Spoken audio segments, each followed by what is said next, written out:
What's going on, everybody? Welcome to Hot 97 News. This is a brand new live news show where we talk about all the biggest stories across the country. It is Thursday, April the 9th. I'm your host, Lana Harris, here with Ronzel with 2 N's. What's happening? And Million. Hey.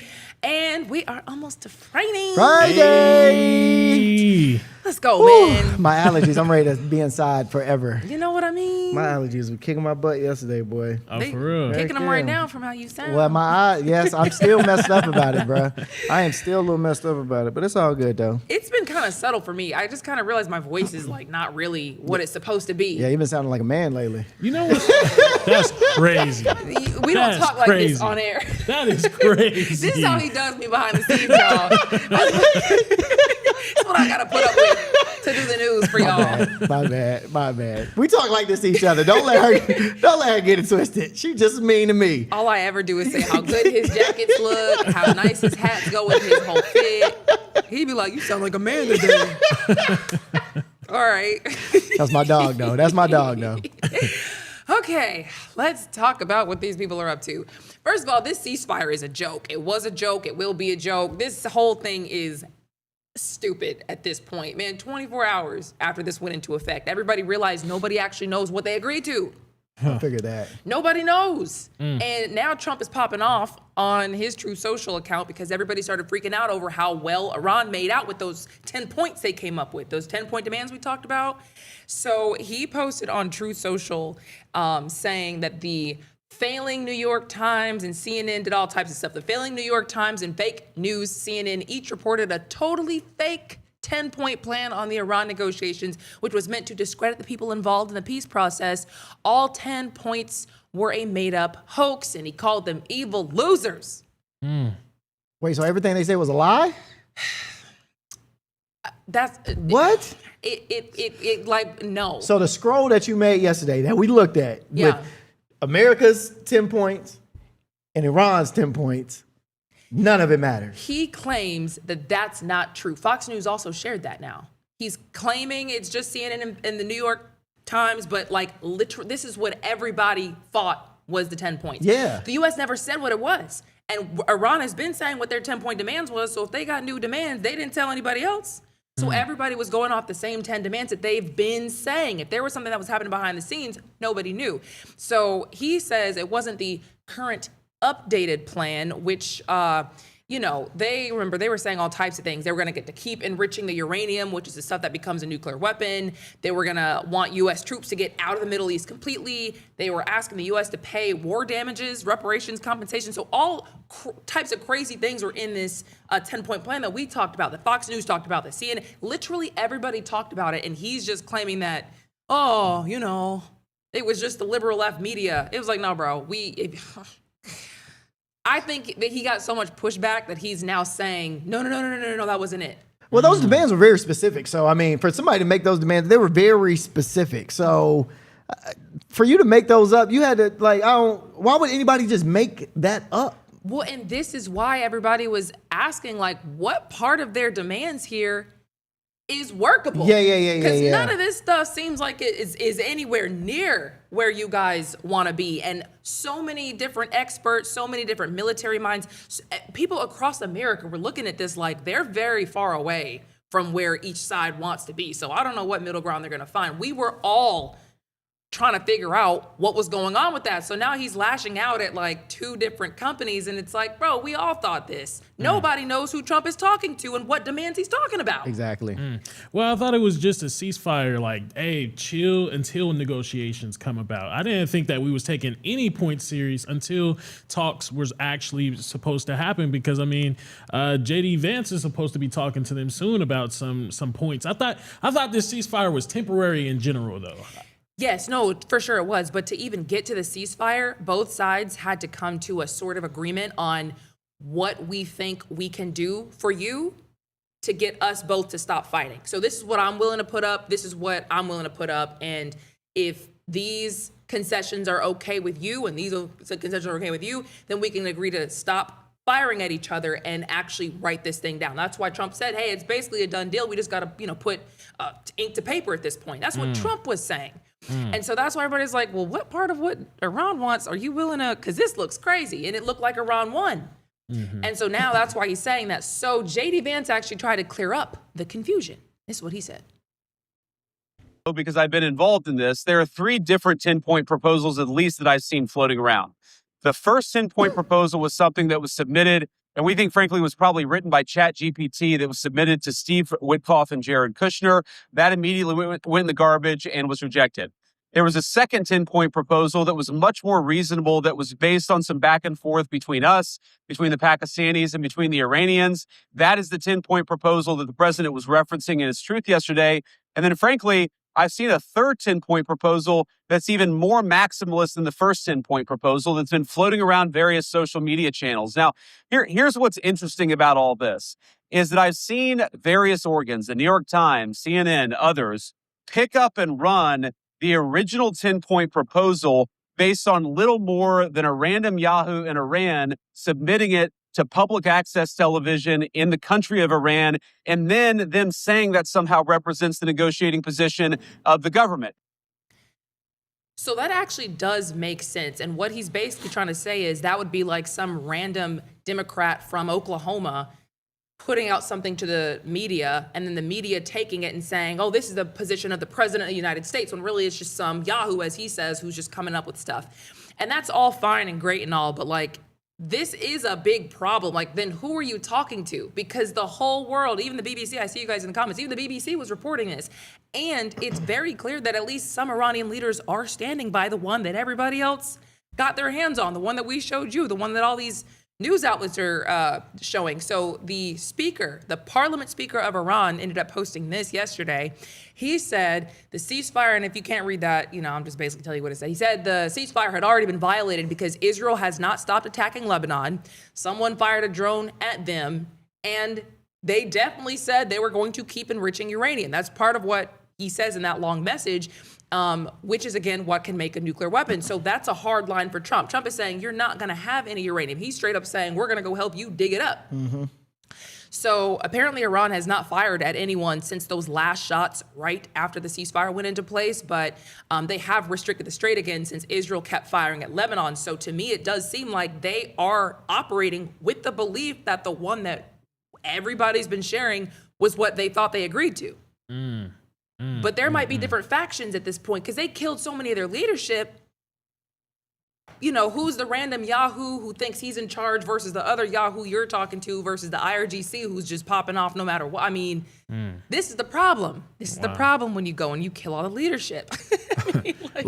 This is like really crazy to me because I thought this whole entire thing was supposed to be temporary. The fact that they thought that they was just going to handle it in just a couple of different points and just get them to sign off on it and say the war is done, I wiped my hands clear, and thought it was going to be that easy. It's like, no way y'all was that incompetent. That's why I was shocked at you yesterday when you were like, this is great. I'm like, what's great? These people are not going to agree to any of this. I thought they was just saying, look, this is my 10 points that I'm proposing. This is your 10 points that you're proposing. We're going to eventually negotiate on it. But if you're sitting here telling me that these people actually thought, oh yeah, this is it. This is it. Like, we don't even need to talk no more. Just go ahead and sign the line, sign the dot. It's just like, what are we talking about here? There's no way in earth that y'all thought it was going to be that simple. Yeah, man. I don't know what these people thought. Because, I think that there is something to be said for the fact that Iran is so destabilized right now. Because maybe that does work out to the U.S.'s advantage. Y'all might start infighting. If you have a faction in Iran who really wants a ceasefire and you have some who are like, we're not going to stop fighting until we get the 10 demands, what if they start infighting? Yeah. What if they tear each other apart? Maybe we do get a regime change out of this. I don't know if that's like the point, but if it happens, then it would be a win. What if it was a worse regime change, though? That's the thing. That would also be. That's the thing. That's the thing. Because I was just watching something earlier today. I forgot. It was a guest. She was an Iranian, and she was just basically talking about the regime and how, like, right now they are wounded, but they're acting like a wounded animal right now. So they're just attacking anybody. Apparently, she, according to her at least, she was saying that, like, they just hung, like, multiple different protesters the other day. Really? Yeah, so it's like they're wilding right now. They are angry right now. They're upset, and we don't know which regime is doing it. That'll be crazy. That's so true. That's so true. So again, I don't know who Trump is talking to, but hopefully it's the people who have control over the arsenal, because they're the ones he needs to be talking to. Like, will you actually stop firing? What do you need to stop firing? Because they already want to stop firing type situation. So speaking of Israel, that was another thing that Iranian parliament speaker put in that message. Why is Israel still firing at Lebanon when that's supposed to be in the demands? And so we told you yesterday, Israel said, we're not stopping blowing up Lebanon, so I don't know what you thought this was. Hezbollah is still firing at them as well, by the way. So, they're still just going at it. So J.D. Vance came out and said there does seem to be some miscommunication on that part. I think this comes from a legitimate misunderstanding. I think the Iranians thought that the ceasefire included Lebanon, and it just didn't. We never made that promise. We never indicated that was going to be the case. What we said is that the ceasefire would be focused on Iran, and the ceasefire would be focused on America's allies, both Israel and the Gulf Arab states. That's what he says. That's what he says. But the guy who helped mediate this whole ceasefire, that official in Pakistan we were talking about yesterday, he definitely said the ceasefire included Lebanon from the beginning, and he has it in a Truth Social post. Everything is written down. He says, this was April 7th. When they were talking about all this, with the greatest humility, I'm pleased to announce that the Islamic Republic of Iran and the United States of America, along with their allies, have agreed to an immediate ceasefire everywhere, including Lebanon and elsewhere, effective immediately. That's what he was even under the impression they agreed to. So if the guy who mediated the dang thing Doesn't even know. didn't know that, What? that's what these people are either lying or they are like dancing and trying to figure out how to make all this make sense, because Benjamin Netanyahu was upset. Yeah. Yeah. That's wild. That's Yeah. wild. The fact that he's just like, yeah, we wasn't gonna tell them to stop. Like, that's crazy. Like, they're the ones you cannot make a ceasefire when they're the ones that's mainly in it. I see us as like the middlemen in this, in a sense. So it's like, how are you just gonna be like, yeah, we'll stop bombing you, but they can. But I back them. Those are my dogs. And, hey, it is what it is, what he does, but I'll leave you alone. That doesn't make much sense to me. It really doesn't, especially because I can't. Did J.D. Vance just say it there? I don't know, because I've heard so many things of him this morning. He was saying that the ceasefire he thought applied to basically everybody else. So you guys thought that Iran was going to stop firing at Israel, but Israel was going to get to keep firing at Lebanon, and like nobody was going to be able to do anything about it? You're not crazy. He said that. I seen it earlier this morning. He said, yeah, our allies. He mentioned our allies, Yeah. but he excluded Israel in that, which is crazy to me. Why? They're the main ally. Right. That's doing this. They're the main ones like popping off right now. Going crazy. Yeah. So I don't know how in fact, I think it's honestly insane that Israel's the one who started this by killing the Ayatollah. And now they straight up said, bloop, we up out of here. We're going to go focus on Lebanon. I mean, they're still fighting hand in hand. I don't want to say that, but I'm just saying, like, a lot of their fighting force, they're really focusing on Lebanon. That's why he said this does not include Lebanon. While everybody's focused over here on Iran, we're over here doing whatever we want to do in Lebanon. So Vance did say that Israel is willing to hold themselves back out of the kindness of their heart, basically. Here's his clip on that. Now, that said, the Israelis, as I understand it, again, I'm supposed to get a fuller report when I get on the plane, have actually offered to be, frankly, to check themselves a little bit in Lebanon because they want to make sure that our negotiation is successful. That's not because that is part of the ceasefire. I think that's the Israelis trying to set us up for success, and we'll, of course, see how that unfolds in the next few days. But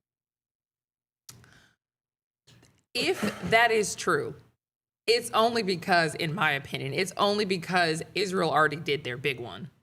They already did their big one. Israel reportedly bombed Lebanon in 100 spots in 10 minutes yesterday. Oh, wow. What?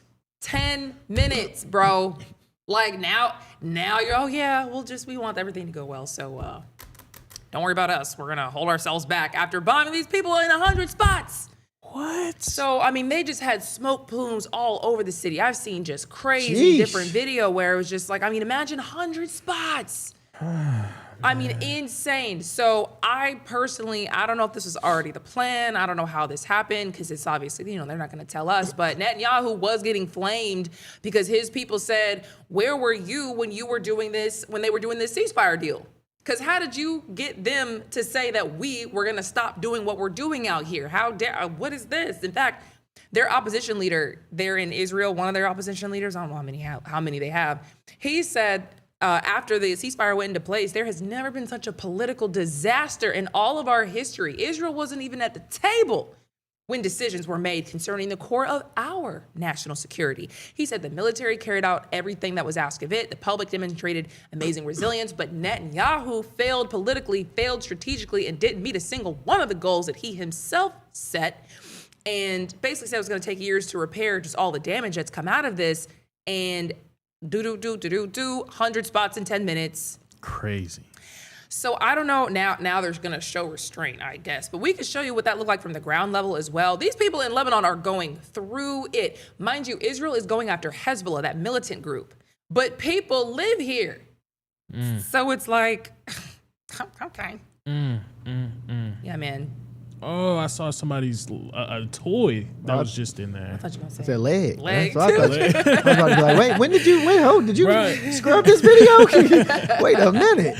No, but there's kids though. I mean, there's kids that are probably passing away from these bombings. I mean, this is wild. This is reckless. There are. This is terrible. Yeah, hundreds, if not thousands, over 1,000 for sure, people have died since they've started fighting here, and reportedly like over 1 million people have been displaced.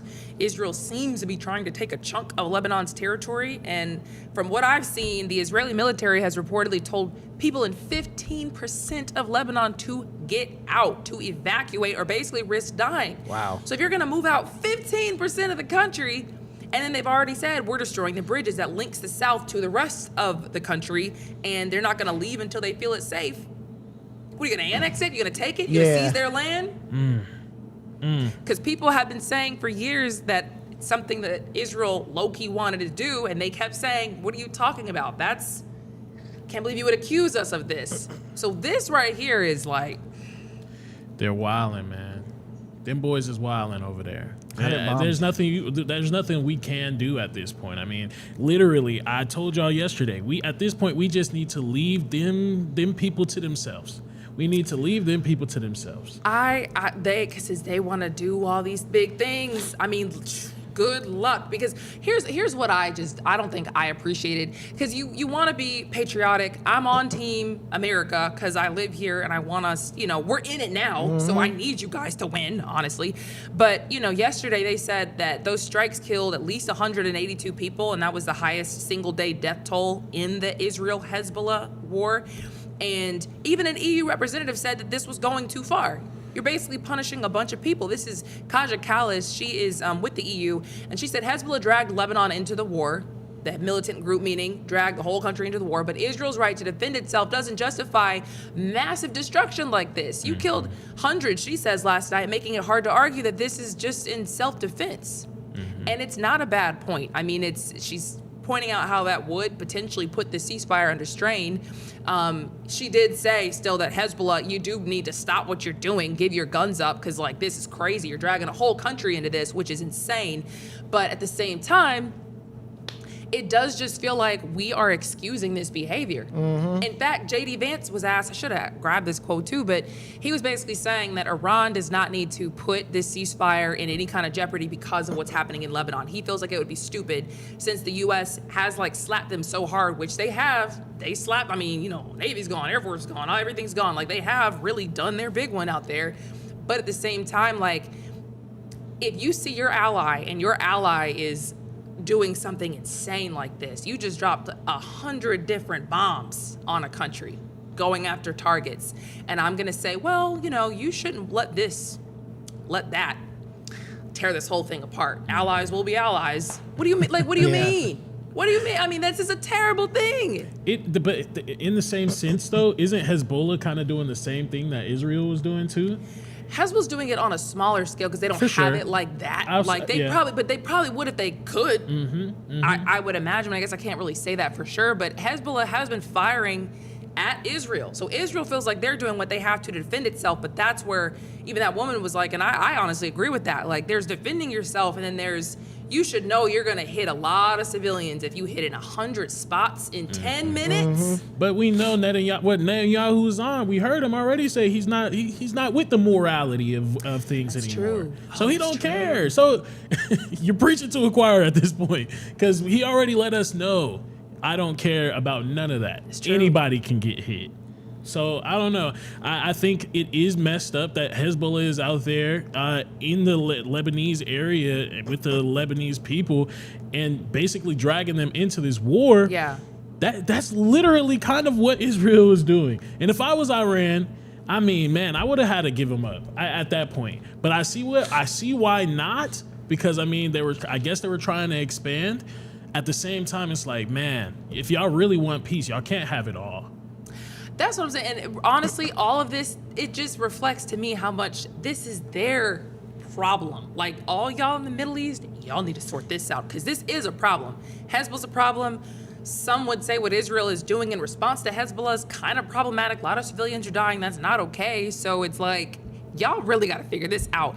I will say Trump said, we're about to pop all this off again if y'all don't stop playing games. He posted this to Truth Social and basically said all our ships, all our aircraft, military personnel, everything that is appropriate and necessary for the lethal prosecution and destruction of an already substantially degraded enemy will remain in place right there in Iran until there's a real agreement reached and fully complied with. And if for any reason it's not, which he still claims is highly unlikely, he says then the shooting starts bigger and better and stronger than anybody has seen it before. It was agreed to a long time ago, and despite all the fake rhetoric to the contrary, no nuclear weapons, and the Strait of Hormuz will be open and safe. I hate to do this, because at first I was chirping off at the neck about Iran not being about that life, how they was threatening to attack America for so long, but they never was about that life. DT, you might not be about that life, brother. You might not be about that life, and I hate to say it. You keep on extending these deadlines. I'm not telling you to do it now, but I'm just saying it's empty threats at this point. We don't need to hear these empty threats anymore, bro. You can't. Obviously, they're not listening. They're not caring about what he's saying. You know, some people were saying on the news yesterday, in his camp and in like the White House press secretary, all of them, oh, it was just the art of the deal. Trump was just going so hard and said he was going to kill a whole civilization because he wanted to bring them to the table. Mm-hmm. But then yesterday, I saw this morning, Trump was talking to somebody on the phone and said, no, I was willing to do it. Like, I know what our military can do, and I was willing to do it. He said it wasn't an empty threat, but it didn't happen. So it's just like, I don't know what these people have going on. You're making America look like a punk, DT. I hate to say it, but we keep on. I mean, I swear to God, my girl even thought that the countdown was serious. Yeah. I thought the countdown was serious. I'm seeing everybody counting down. Yes. Counting down, for real. My girl had to come over to my crib because she was like, look, I'm scared of what might happen. Yeah. All this, da-da-da. I passed out for a little bit. I woke up. I look at my phone. I'm like, hold on. No way we did not actually get through. I mean, I was kind of excited. I was happy. Right, I mean, you know, I don't want anything to happen. Right. But I'm sitting here like, there is no way we did not actually execute. We got everybody doing countdowns, everybody and their mama doing countdowns. I had even posted a video that you had put out there about the countdown. And then I was like, dang, should I take it down now? And it's already over. It's already over. Because it was they did it in the last like 2 hours before the last 2 days and the last 11 days and the last 5 days. It was in the last 2 hours. Never mind. Oops. And that's what I'm saying. It's like he seems like he prides himself on being one of the best presidents ever. He wants to pride himself on that. Being seen as one of the strongest people. I mean, he put out a coin of him mean mugging the people.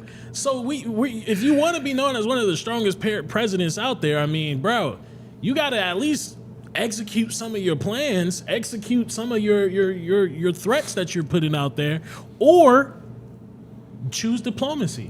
That's what I don't really understand why this is taking so long, because we should have had them like right where we want them, in a way where we're not like asking them for a ceasefire or trying to figure out what their demands are. Like, why do we care what their demands are if everything is going so well? And it should be, because the U.S. military is that guy. So I don't know what these people have going on. Maybe Trump is trying to like show restraint and not really go as hard as they could. I mean, they haven't hit any of their oil infrastructure in the way that they could.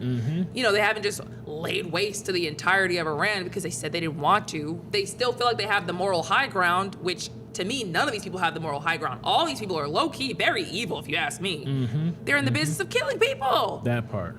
That part. If you kill somebody, you're going to jail. These people kill hundreds On the of regular. people On the regular. in an hour. Just call it a well. Uh-huh. I got to do what I got to do. I couldn't imagine living like that, man. It's Yeah, crazy. I don't think he wants to do it though. I don't think DT really wants to don't do think it. he wants to either. So that makes me that leads me to believe that he's being a puppet right now. Somebody is telling him to do it, and he's like, "Man, I really don't want to do this, y'all.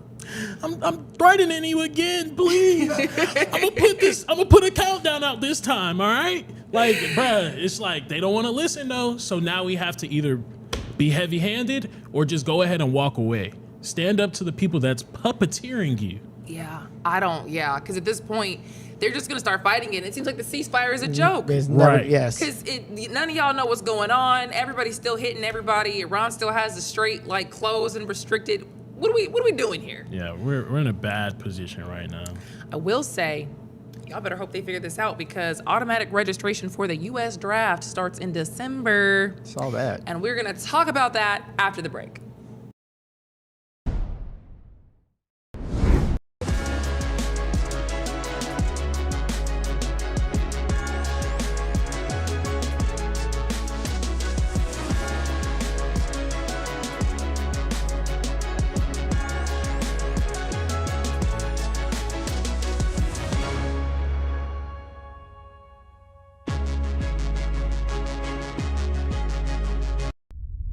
A major move today. Hot 97 is expanding. Hot 97 has launched a full streaming television channel. Hot 97 is no longer just a radio station, it's now a streaming network.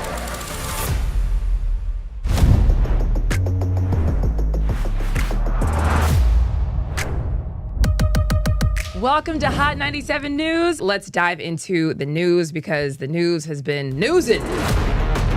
Hot 97 Mornings with Mero. We got Shiny Culture in the building. Leah Bell in the building. Good morning. And DJ Cass One.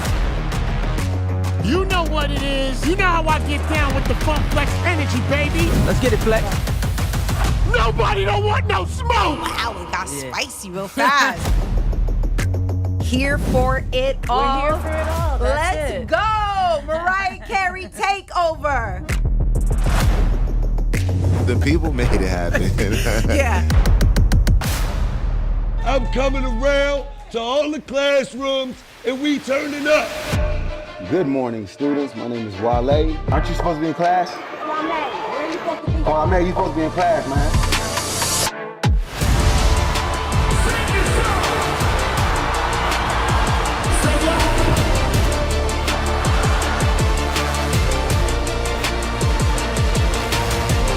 Rihanna has become a true worldwide icon. Congratulations on the job. We listen to Hot 97 every day. We can't wait to hear you guys even more. Hey, let's go.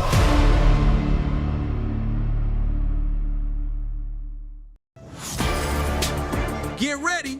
The legend is on your screen. Funk Flex, the man who defines hip-hop, is bringing the heat from the radio booth to your TV. Where's my camera at? That's my camera? All right. The biggest beats, the hottest freestyles, and that classic Flex energy. Bars are back. Now in your living room. Don't just hear it, watch the movement. Funk Flex, now on Hot 97 TV, Mondays and Fridays at 7:30 p.m. The voice and attitude you love, now on your screen. I love this. Nessa brings her unfiltered energy, real talk, and celebrity interviews from the radio to your TV. It's the same Nessa you know. Bold, funny, and always keeping it real. Catch Nessa, now on TV. Damn, that was deep right now. Tuesdays at 7:30 p.m. and Fridays at 7 p.m. Only on Hot 97 TV.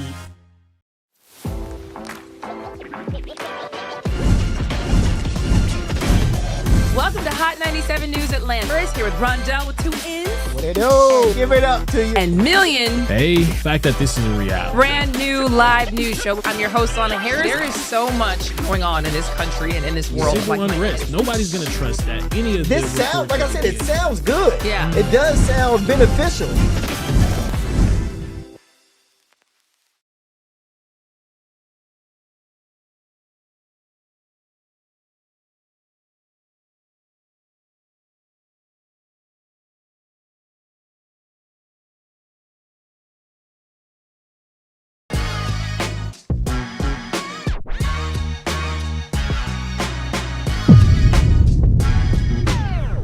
Alrighty, welcome back to Hot 97 News, everybody. Okay, we were talking about before the break that y'all better hope they figure out all this stuff with Iran, because automatic registration for the U.S. military draft is set to begin in December.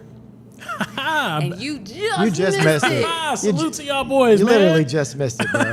Salute to y'all boys, Not man. that I want you to go to the draft or anything, Right. bro. I mean, you literally just missed it by Friday of last week. God's good. God is good all the time. All the time. God is good. Yes, sir. So now Million's really gonna be sitting here popping off Yeah, like, we need to be 100%, doing this. 100%. Be hard now that he doesn't have to go. What? I would never. What if they flipped the script and you had to turn 25 or you had to be like 26 by next year or something like that? Like, what if there's a loophole in there? Caveat. There's a little loophole in there where your 26 don't matter. Then what? Oh, man. So actually, you guys are not going to believe the details of this because I did not know about this myself. So what the change is that eligible men are going to automatically be registered for the draft, basically with the government's own data. But that replaces the previous way they used to do it where they were supposed to sign up themselves. Have you signed up for the draft? I've never Yeah, signed you up. sign up. In order to go to college, you have to sign up for the draft. Who? It's something in there where you have to sign up for some sort of draft. I ain't never do Some that. sort of. You were very close to Yeah, you was about to sign your life away. Never in my life. I didn't sign No, nothing. I'm saying in order to get loans from student loans and things like that, you would have had to do. I need to look that up. I need to look that up. Yeah, that's interesting because I did not know. You know, women don't have to. I didn't sign not a nothing telling me I had to go get drafted. You think? Shoot, you might. If there's a database, you might want to go look. Well, you might have said, "Man, I don't know what this paper means." Too old now. I'm 35. So they actually mandated that in December 2025, and I think that's crazy because that would have been right before the U.S. kidnapped Maduro, Venezuela's president. Right before they popped this whole thing off, they talking about December 25. Yeah, why don't we go ahead and just automatically register people now?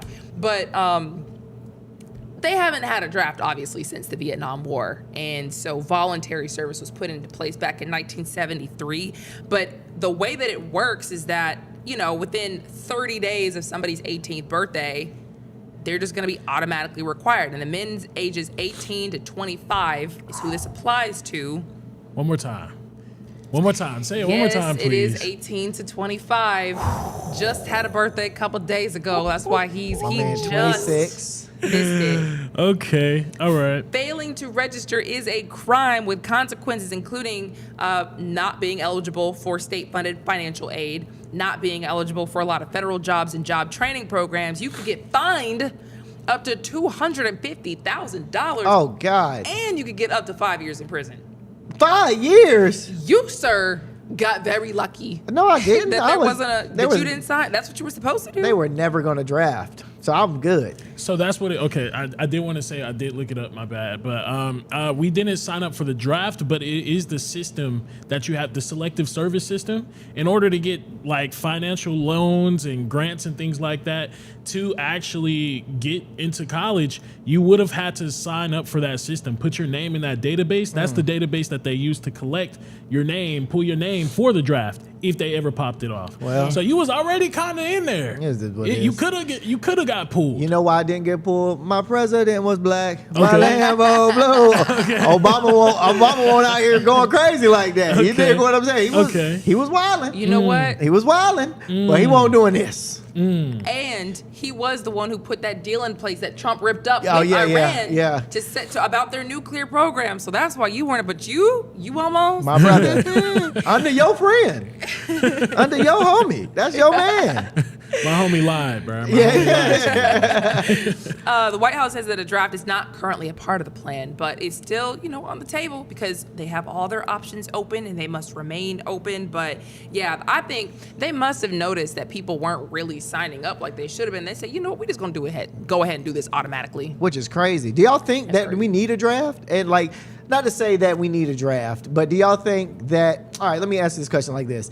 Who do you think they should draft when it comes to the 18 to 25-year-old crowd? Their children. Okay, I like first. That's Okay. first and foremost. So do you think they are automatically signed up, or there is some loophole to where if you're a congressman's son or a president's son or something like that, you can't get signed up? I feel the same way. There probably is. Trump found himself with bone spurs, I think, a couple of times. Didn't he have like a couple different times they tried to draft him? Come on now. Was it just the one? I want to say it was at least one he dodged that draft because he's not beating those charges. But I don't know if it was multiple times or how that happened, but he just made up old something. So I'm sure you start to see all these politicians' children fall ill with all types of things. All kinds of stuff. I said the same thing. I agree though. Their children should be the first ones to go, and then it trickles down. So it says that Trump had 4 student deferments while attending college during the Vietnam War. One was a medical deferment for a condition described as bone spurs in his heels. Dang. So Trump You got bone spurs. Trump ain't nothing. And now want to send people to die. That's where it's like, bro, you don't even know what this is like. And that's my problem. I don't think anybody should even have that decision to make for themselves unless they've been there. Exactly. Because I think that people who are like servicemen and women, they would see it from the eyes of like, I know what it's like to literally lose my whole battalion in front of my eyes, or I know what it's like to lose a leg or watch somebody lose a leg or whatever. And I'm gonna have a lot more respect for this decision because I know what we're asking people to do. If you got bone spurs and 4 different deferments because I don't want to go to war, what are you doing telling people to go die? Hey, bone spurs are not directly passed down to children either. So I don't want to hear. I don't want to hear that your son got bone spurs all of a sudden because he's 20 years old right now. Just turned 20 not too long ago. Yeah, we need him up in there for sure. So that's what they say. Again, not in the plans to do right now. It's just on the table, and it just happened to be something that they had already done. But that, as this is happening, this war is going on, people are starting to like think about some of the stuff that they've done and think about these moves and whatnot. So we'll keep you posted. In the meantime, now the DOJ is trying to say Pam Bondi doesn't have to testify to Congress about the Epstein files anymore. What is going on? Wait. Really? It's the same woman behind the files are on my desk right now, and later on said, actually, the client list doesn't exist. My bad. And then also the same woman actually that said, we got Epstein binders. Remember, she was still pretending to want to drop the Epstein files at that point, and she invited a bunch of conservative influencers to come to the White House to be given Epstein Files Part 1. They all got binders. Everybody was hyped, and then everybody realized everything in there was all old information everybody knew already. Nothing. Everybody got played. So then it's also the same woman behind the full raw video drop of Epstein's cell that ended up having a minute missing. This was the video. And she tried to say, oh, okay, this is just nothing here. You see it went from 11:58 to 12 o'clock. This is exactly where she was. I remember this the day it happened. She was basically saying, oh, the reason for that was because there was like a glitch. All the cameras reset. That's just a normal thing that happened to all the cameras. And later everyone realized that the video was actually edited. It was not full and raw like she said, and that the missing minute still existed. So this lady had a lot to answer for, because what were you doing? And now the DOJ is trying to keep her from having to testify since she got fired from the job as Attorney General. Oh, I knew it was something. It was something. It was something. I mean, of course, so at first I was saying, oh yeah, maybe they're firing her because the way she carried herself. But I mean, Trump might have just liked that. He might have just appreciated how she was dodging all those questions that they were asking. Yeah. So now she doesn't get to answer any questions now, and that is insane. If this goes through, because the Congress, from what I've seen, is not happy about this. But that's the DOJ. The DOJ is saying that she doesn't have to be there anymore because she was subpoenaed as the Attorney General, and she's not the Attorney General anymore. She got fired. So the subpoena to them doesn't apply anymore. And I think that is such malarkey, because remember how we were talking about her not being in the position would have made her eligible to answer more things potentially, because she wouldn't be able to hide behind, well, I'm on this case right now, I can't say, blah, blah, blah. She would have been able to say, this is what has happened in the past. We're not asking you about, current or future cases. We're asking, now, what was up with this video? What did this mean? What was this? And so Congress is saying, that's not how this works. You can't do that. The subpoena was for her knowledge, not just her job. So I don't know what's going to happen with that. I just think it's insane that these people try to pretend like they really wanted to disclose the Epstein files and really wanted to have transparency. You are going through crazy lengths not to have this information come out. 1,000%. So when they was holding up the binders, I guess I missed that. Was that during like the election, his run? That was after he got elected. That was after he got elected, because during the whole campaign, I'm gonna release the files, and these Democrats are all inside, and blah blah blah blah blah. So that was one of the first things he did. He was like, "Yeah, I'm gonna tell Pam Bondi to release the files," and then she goes on Fox News, and they were like, "So what about the files?" And she's like, "They're on my desk right now," and everybody's like, "Oh, it's gonna come out." And then you had those influencers go to the White House. We all got binders, and everybody was looking through these binders like, "Wait a minute." We knew all this. This isn't real. And that was the first thing that was kind of fishy. Pam Bondi at that point was like, okay, my bad. I asked him to give us all the information so we could give that to you guys. That didn't happen, but it's coming. It's coming. And then like later on in the year, she was like, oh yeah, there is no client list. And everybody was like, no, what? No. So he was in jail. Yikes. Trafficking to nobody? Okay. So now they don't want that lady to testify. Specifically, she was supposed to be answering about the missing documents, why all that information that was released was redacted so heavily, like who are you protecting, all the claims that the victims' identities were exposed while other rich people, famous people, whoever people's identities were blacked out, didn't make any sense. Just allegations of a cover-up totally, in and of itself, and the mishandling of it in and of itself. And now... That's crazy. That's crazy. So she's got a new job somewhere, right? She either has one or will be getting one. You know what I mean? She's about to. I mean, they're about to look out for her for real. They got to. You still got to keep that lady quiet. Yeah, exactly. She knows too much. She knows way too much. Because if she writes a book, oh, it's up. It's up. Y'all want to fire me? I'm about to snitch on everybody. Wow. Tell it all. And she probably will, because that's what they always do. Yeah. They'll write. They'll say, "Oh, I don't want to talk about it," and then drop a book. Ain't nobody reading y'all's books. I'm so tired of these people dropping books. I don't know. If Pam Bondi drop a book, she might drop some looks. She might drop some jewels in that book, bruh. Hottest book since the Bible. Hey, bruh, she might drop some jewels in that book, bruh. Ooh, that'll be crazy. Yeah, so we'll see what happens with that. In the meantime, Diddy wants y'all to let him out of prison, man. Nah, we good. We gonna go ahead and keep you in there, brother. This just happened today. I just saw this. Diddy said that, he just feels like he was not done right, and he is asking to immediately be released in an appeal hearing. So apparently his legal team is saying this whole sentence was a perversion of justice, and they criticized the judge, felt like she didn't do him right, said this 50-month sentence is 4 times higher than what penalties usually are for that crime.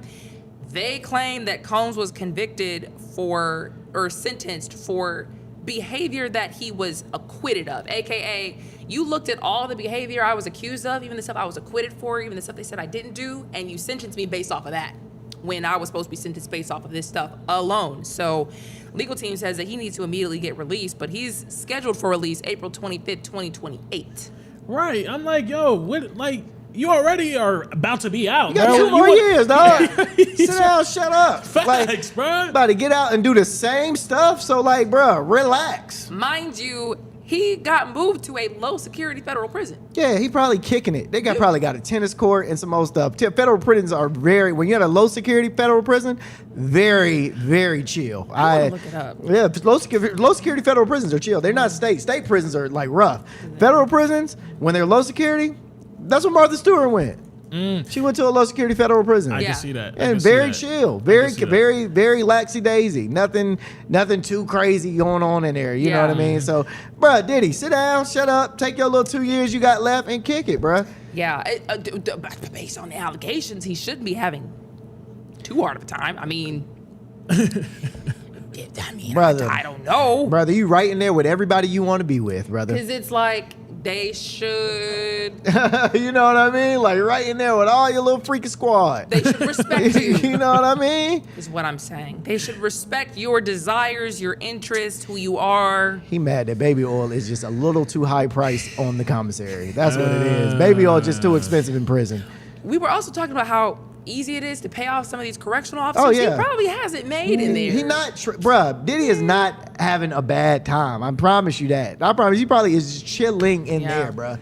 chilling. We saw pictures of him as a librarian, passing out books to people. You know, he out there passing out books to the inmates, like having a ball. Like he was protected, not a scratch on him. He's good. Diddy is chilling, man. Diddy is chilling. I mean, it's going to be hard when you get out, brother. I tell you that. Yeah. It ain't going to be easy when you get out. What do you even think, and we'll move on, but like, what do you think his life is going to be like when he gets out? Do you think the community opens him with welcomes with open arms? Nah, they would do. That's just like if R. Kelly got out of jail. You think it's on the same level? 1,000%. Nobody's opening your arms for that. It's the doc. Yeah, the documentary that really messed them up. Really told If 50 Cent didn't drop that, if 50 Cent didn't drop that, if 50 didn't drop that, Diddy probably would have been okay coming out. Like people would have probably been, all right, man, we saw it, but we didn't really believe it. But after the documentary, it's like, oh no, you was a horrible person, my boy. Right. You're a really terrible person. So you know what? Because it was him dancing after Biggie died on stage. It's just a lot. After that scene, I said, oh yeah. Yeah, he's a monster. Absolute monster, bruh. Man. Monster. So are we gonna welcome back with open arms?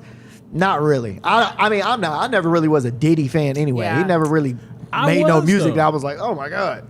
Pause. I was though. I mean, he was a successful black man that he reached billions. He reached a billionaire status at one point in time. For sure. Mm-hmm. So I was like, yo, this is great for the community.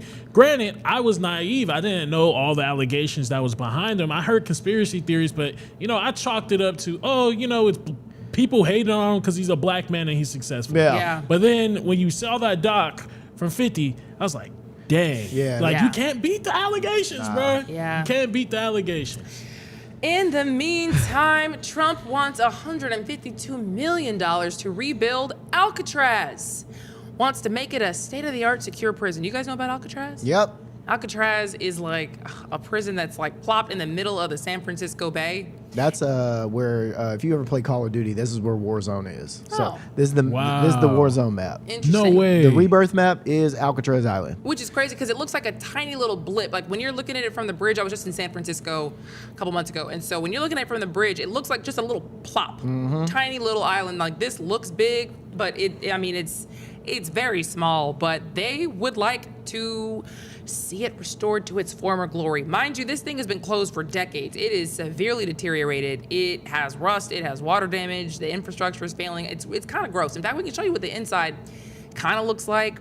That is where they used to hold everybody.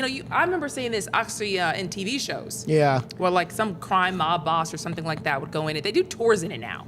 It's like a museum. You know what's crazy? They still never found the two dudes that escaped from Alcatraz Island. Whoa, people Really? escaped? I've always heard it was like super hardcore and hard to escape. Two people escaped. Supposed to be. They made rafts out of like some leather and some stuff like that. And so and Alcatraz Island is pretty far from the mainland. It's really far. Yeah. But they escaped and they were never. Nobody knows if they died on the way to the mainland or not. They never were found ever. That's Ever were crazy. found. It's still a mystery to this day about where they're at. Low key, that's why I wanted to go because they do tours like a museum now, and I think it's like it's a national historic landmark. But my boyfriend was like, "Oh, that place is probably haunted." Very.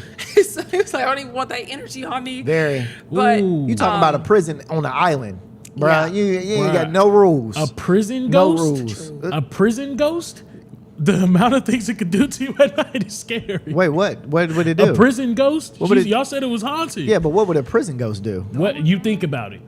I'm thinking. The only thing I can think. Oh God! No. You went that way. All right. That's a wild. That's wild. a different type of ghost right there, That's bro. a I'm not wild- really trying to be on that. Yeah, I don't think any of us are. That was something. I mean, that was dark. I don't even think that dark. Good God. So apparently, it never really worked as a prison because it originally cost 3 times more to operate than other facilities, and probably because you need boats to get there. You need boats to get food in. It doesn't really make any sense, honestly. And it closed in 1963 because of the high maintenance costs. So, I don't know. I think Trump was kind of saying he wanted to do this because of the optics. Oh, we're going to put people back in Alcatraz, and it sounds good. He actually talked about this last year. Do you remember that? He sent Pam Bondi out there. Pam Bondi sent her out there, sent some officials out there to look around, said they were going to restore it. And everybody was like, why would you do this? This would be a money sink. Mind you, that $152 million would be just for the first year, not for the full scope of the project. Wow. So that's only like year 1 to get us going. That is not. So this literally could be a money sink. It wasn't even originally a prison. I didn't know this. This was originally think like a fort. It was an 1850s military fortress. Wow. And then they turned it into a military prison, and then they turned it into a maximum security federal penitentiary. But it was never meant to be like a prison for real. Now it's gonna be an ICE detention center. They want. I mean, hey, $152 million. You got other things on your plate there, Trump. Go ahead, worry about other stuff. He, to me, is the last one who needs to be asking for money for anything. Right. After you tell us, oh, can we have $1.5 trillion for the Defense Department? That's your last ask. Yeah, last one. Don't ask me for anything else until we settle what you think you're going to get for the Defense Department this year. But that's part of a broader $5 billion request for the Bureau of Prisons aimed at fixing all these crumbling detention facilities they have. But I'm like, y'all are just spending what if we spent more money on keeping people from committing crime in the first place? Exactly. Or fix the prisons that we have now. That's what they want to do. $5 billion. They want to like just basically revitalize all these prisons. But what if we had less crime? That too. I mean, that part. What if we had like good housing? We had like just conditions that people weren't committing all this crime in. True. It's an option. They say it's more money doing that. It's more money to do that than it is to keep the prisoners in the system going. They probably get a lot of money off That's all the bodies. Oh, yeah, in it's those cheaper. prisons. They don't want us to stop committing crime. They just don't tell us that part. The system. What do you think about this? So Cali has an idea of how to bounce back from those insane wildfires they dealt with last year because they had, another money sink situation. I mean, do you remember that? The wildfires popped off at the beginning of the last year. They had been like 4 days into January or something like that. And the whole city dang near was on fire. And so that's really expensive. And they also just generally have budget problems. They're spending more money than they're taking in. So, homelessness and all these public initiatives they cost money. The pockets are a little tight. So California is considering a one-time 5% tax on billionaires' total wealth. Okay. Okay. Taxing the billionaires. Okay. So it would apply to people who are California residents at the start of the year. Wouldn't just tax their salary or their home sales. It'd be an overall fortune/assets tax. All of it. We're just going to tax it 5% one time. Oh yeah, you know that's not happening. That ain't, well, I mean, 5% of a. Let's just take a bill. That's a lot. What do you think? Because I did look this up. But what do you think billionaires are doing in response? I mean, saying no. They're leaving the state. Oh yeah, I mean, yeah, probably saying no. Yeah, They're literally leaving the state and moving their money and assets out of California and trying to not be counted as California residents. 1,000%. I would do the same thing if I was a billionaire. I mean, because 5% low-key is a lot of billions. It is, but it also isn't. And that's my problem with them leaving, because of course they have the money to do that. My problem with that is you see how crappy this state is. You know that you're getting off with not having taxes for real anyway, because all the loopholes that y'all go through.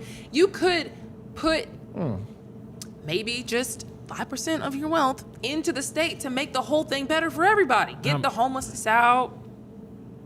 Like, it would help them make more housing for the people who are homeless and maybe beautify some areas, clean up some streets, maybe pour it into education, pour it into communities that could use it. I mean, it could help. You would be doing a service to your state, and instead you said, I want to hear. Yeah, no doubt. This is kind of crazy. So there's over 200 plus billionaires in California. With 5% just off $1 billion, it's $50 million. So you do the math on that. 50 million times 200. So I looked it up as a comparison because it does sound like a lot. What'd you say? $1 billion? I think I looked up $10 billion. What 5% wealth tax would mean for somebody who had a wealth of $10 billion, and that would come out to $500 million. And so I looked that up to the comparison if you had $1,000 in your bank account, and that would take $50. Oh, wow. $50 to 1,000 is 500 mil to 10 billion.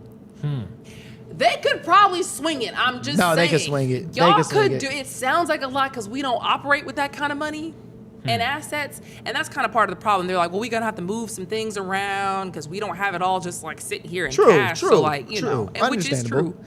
But they're also not even sure if this is legal because, you know, if I move out of the state, how can my last state tell me I still owe them when my taxes, my whole life is over here now? You're not supposed to follow someone around and ask for money. So that's kind of a problem. And it's not even like a law. If they want to put this on the ballot. But I think that'd be so funny if they put that on the ballot and everybody voted yes and they still, these people had to like actually give all that up That's a lot of money to and give. let the poor people have to say, oh yeah, please let us vote for this. Yeah, but and it would. But like you said, I don't think it. Being greedy is one thing, but I don't think it would affect. Like you said, it wouldn't affect them by any means. But now at this point, you're just being greedy by leaving. Because, you got billions of dollars. Yeah, people billions. won't make $1 billion in their lifetime. People won't make $100 million in their life. People won't make $1 million in their lifetime. Some of us won't. So it's you can't get $500 million for the state when people don't have it like that. So what's actually happening is foreign wealthy buyers are moving in to sweep up all the housing that these U.S. buyers are leaving behind. Smart. Now that is very intelligent. man. That is a chess move for sure, bruh. Y'all leave, bet we're gonna come grab your houses. Yeah. Oh, that's smart. I was honestly just kind of annoyed about that too, because it's y'all. So all y'all just got money, huh? Everybody's got money. So now we got foreigners coming in. Y'all got money. Everybody's got money. Everybody got money. Because the real estate market. Do you ever watch those real estate shows in LA? Whatever, but I do, and it's very hard to find housing in LA and just the areas that people want to live in. So if people are leaving, they're shoot. People from Canada, people from all over, they're just swooping right in there. If I had the money, I'd do the same thing. I'd go buy a few cribs up there. If y'all gonna leave them, I'm gonna take them. Yeah. I mean, shoot. It's a place to sit money. In property. Bruh, what? In Cali. What? Yeah, man. I don't even like California like that. Foreigners pay all cash. What? It's an investment property. Shoot, you could probably rent it out. I mean, yeah, man. But they're moving to Texas, Tennessee, all types of places. Wait, so when is this going to play? They will, if they get this on the ballot, they would vote on it, I'm pretty sure, later on this year. Oh, wow. But they're trying to get it on the ballot. It's a proposed ballot initiative at this point. This will be interesting. I like to see how this unfolds. Yeah, Cali, do it to them. Yeah, I like to see how this unfolds. But we do have to go to break. We'll be right back with a lot of Atlanta stories.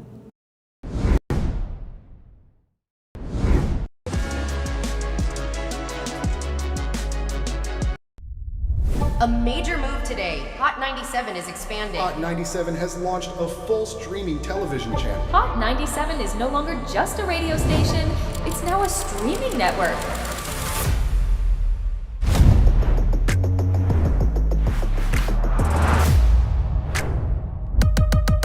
Welcome to Hot 97 News. Let's dive into the news because the news has been newsing. Hot 97 mornings with Mero. We got Shiny Culture in the building. Leah Bell in the building. Good morning. And DJ Cass One. You know what it is. You know how I get down with the Funk Flex energy, baby. Let's get it, Flex. Nobody don't want no smoke. Wow, it got spicy real fast. Here for it all. We're here for it all. Let's go. Mariah Carey takeover.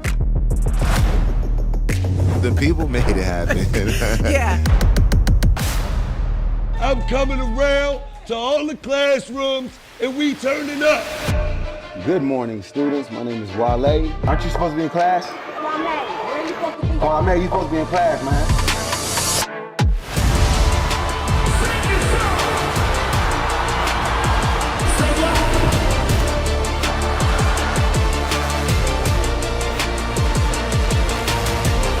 Rihanna has become a true worldwide icon. Congratulations on the job. We listen to Hot 97 every day. We can't wait to hear you guys even more. Hey, let's go.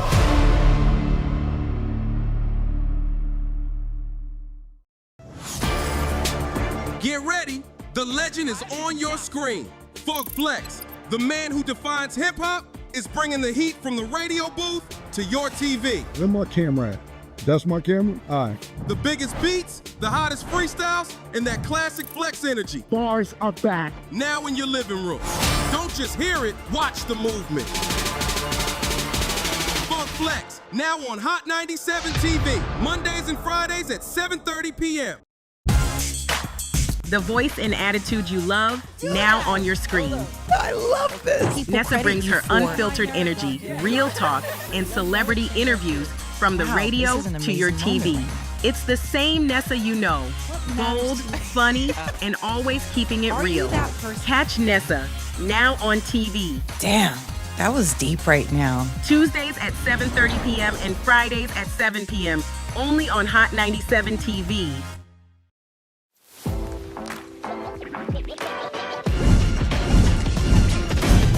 Welcome to Hot 97 News Atlanta. First, here with Rondell with 2 N's. What they do? Give it up to you. And Million. Hey, the fact that this is a reality. Brand new live news show. I'm your host, Lana Harris. There is so much going on in this country and in this world. Civil unrest. Nobody's going to trust that. Any of this sounds, like I said, it sounds good. Yeah. It does sound beneficial.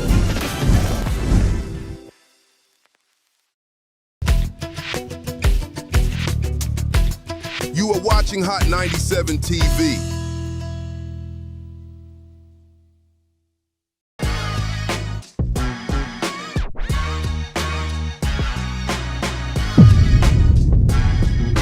What's going on, everybody? Welcome to Hot 97 News Atlanta. This is a brand new live news show where we talk about all the things happening in the city. I'm your host, Lana Harris, here with Rondell with 2 E's. What's happening? And Million. Hey. It is Thursday, April the 9th. Thursday. Yes. Thirsty Come on. Thursday. I thought you were, I'm looking crazy. Oh, what a king. What a king, because I know y'all would have just I sat didn't see here it. I didn't even see it. I swear I and didn't. let me look crazy. I was too busy looking at the people. And I sure wouldn't have said nothing still, even if I saw it. I know you wouldn't, because you be doing me dirty. Y'all don't understand what I go through. Y'all don't see her on the other side of this camera. That's what it really means. She be mean to me. Nope. Nope, because prove it. I can't. So right now I look like the bad guy. It's all good though. I'll take it. In the commercial break, before we hop into Atlanta stories, we were talking about how astronauts shower up there because, you know, we have astronauts who are floating around the moon. They're making their way back to the surface right now. You know, a lot of people in Atlanta are really interested in this. Yeah, because it's because the water, like no gravity, so the water's floating. And I watched somebody, one of those astronauts from some old other time, he was wringing out a wet towel. And it would stay in the water would stay with the rag. Right there. So how, when you cut the shower water on, where does it go? How do you do it? Then what I'm saying, bruh, like how y'all, and then Lana says wet wipes. And then I said, I don't fully, that ain't getting you clean enough. Cause you up there for 10 days. You funky. In it, have you seen their video screens of or the video cameras of what they've been in like the actual room? It's a very tight room. Yeah, Y'all, it says that they are not, so it says that in zero gravity, what they're doing is they're using no rinse soap and shampoo. That's gross.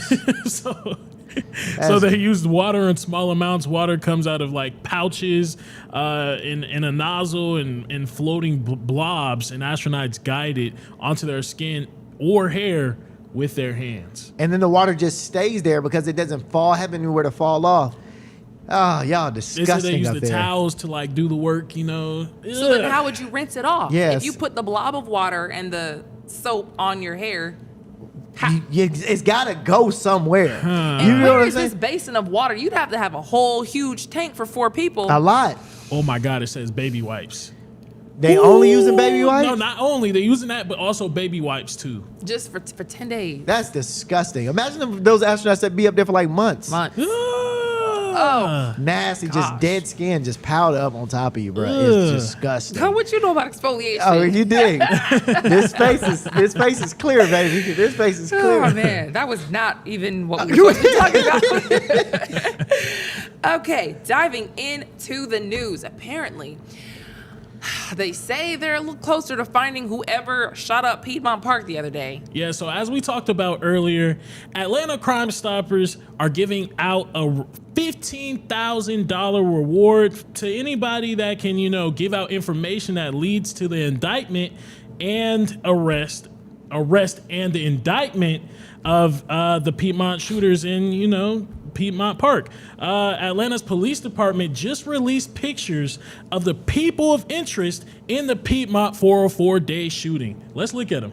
Dang, that's the closest we could get. Okay, bet. Perfect. Yeah. You look at that picture right there.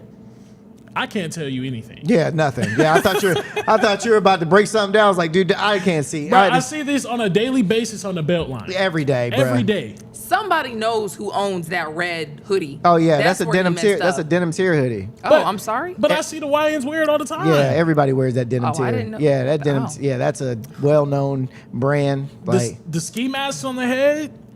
We might be able to catch bro with nothing else on, with the little Adidas and the jean pants. Yeah, we might be able to catch bro. But here's the thing: we have all this advanced technology. Now they should be able to advance their faces, blur their faces up, get a clear picture of what the face is, do a photo match to something. You know, I don't know if they're in the system or not, but be able to photo match it, see if they're in the system or not, and then go from there.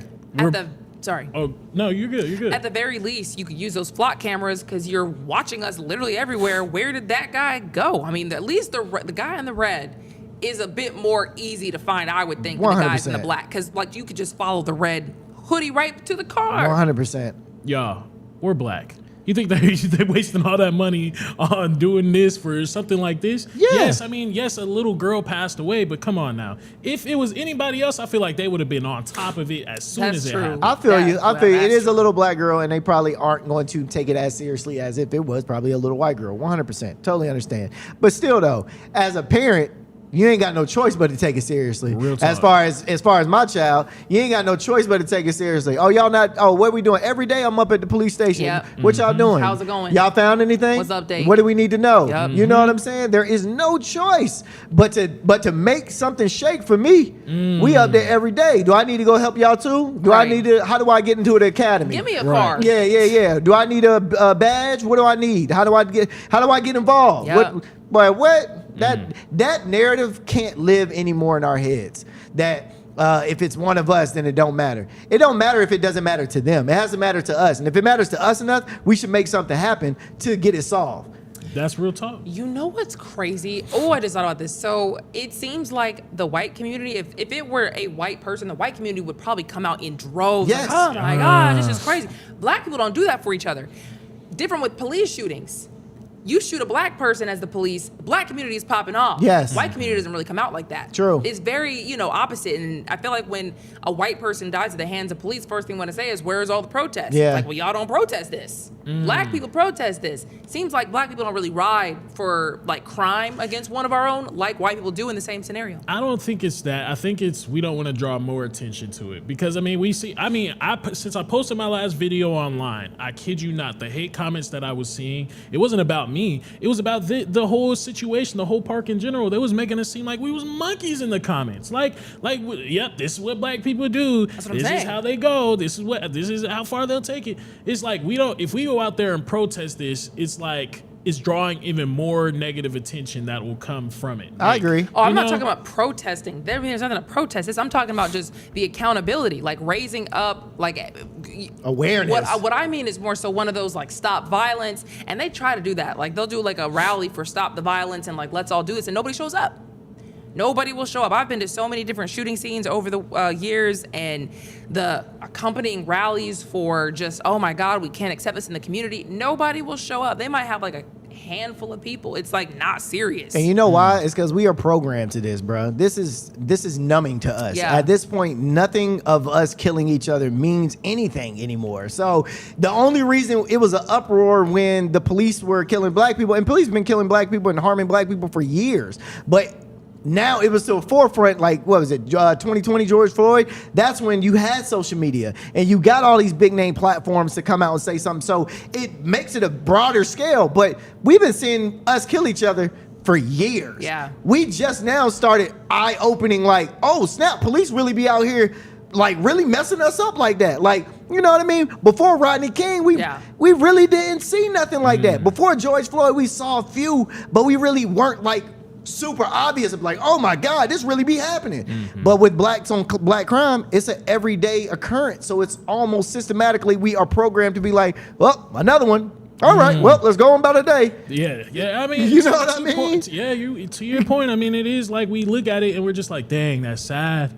I hate that she went through that. I hate that a little girl, 14 years old, 15 years old, a 15-year-old and a 16-year-old little girl passed. Or, I mean, a 15-year-old girl got shot in the arm and a 16-year-old girl passed. We look at that, we get sad, but then it's like, I gotta go to work. Yeah, I gotta get up and go to work. We had a phase where we kind of were putting pressure on people where it was like, say her name, say his name. Yeah. There was like a huge, but I actually haven't heard that.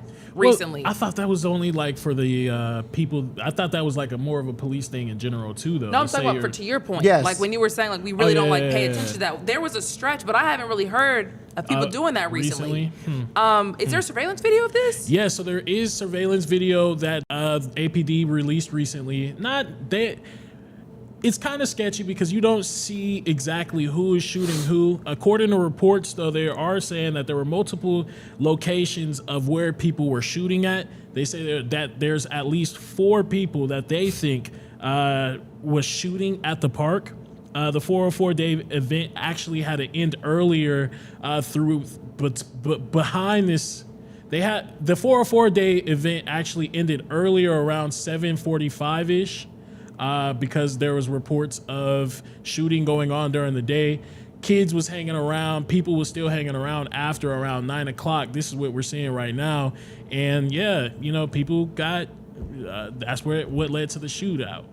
And the biggest the saddest thing about this thing is, man, it's not necessarily a fear factor sense, but like, bruh, I never want to go outside regardless. But stuff like this really don't ever make me want to go outside, bro. You know what I mean? And it's not about being scared of what the kids gonna do. It's just like, bro, you never know what these folks out here doing, especially the young generation now. Yeah. So it almost makes you live in fear, but you can't live in fear in the same sentence. You know what I mean? But let's keep it a stack. It's not our reality, though. It's not like every day because, Atlanta, and Metro Atlanta in general, it's a lot of black people that coexist perfectly. 100%. We coexist perfectly. It's the the couple bad apples that do ruin the whole bunch. But, you can't live in fear because we don't see it on a day-to-day. We don't see it on a day, but we are programmed enough that we have seen it enough to where it doesn't hurt us. That's the messed up part about the whole thing, bro. I hear it.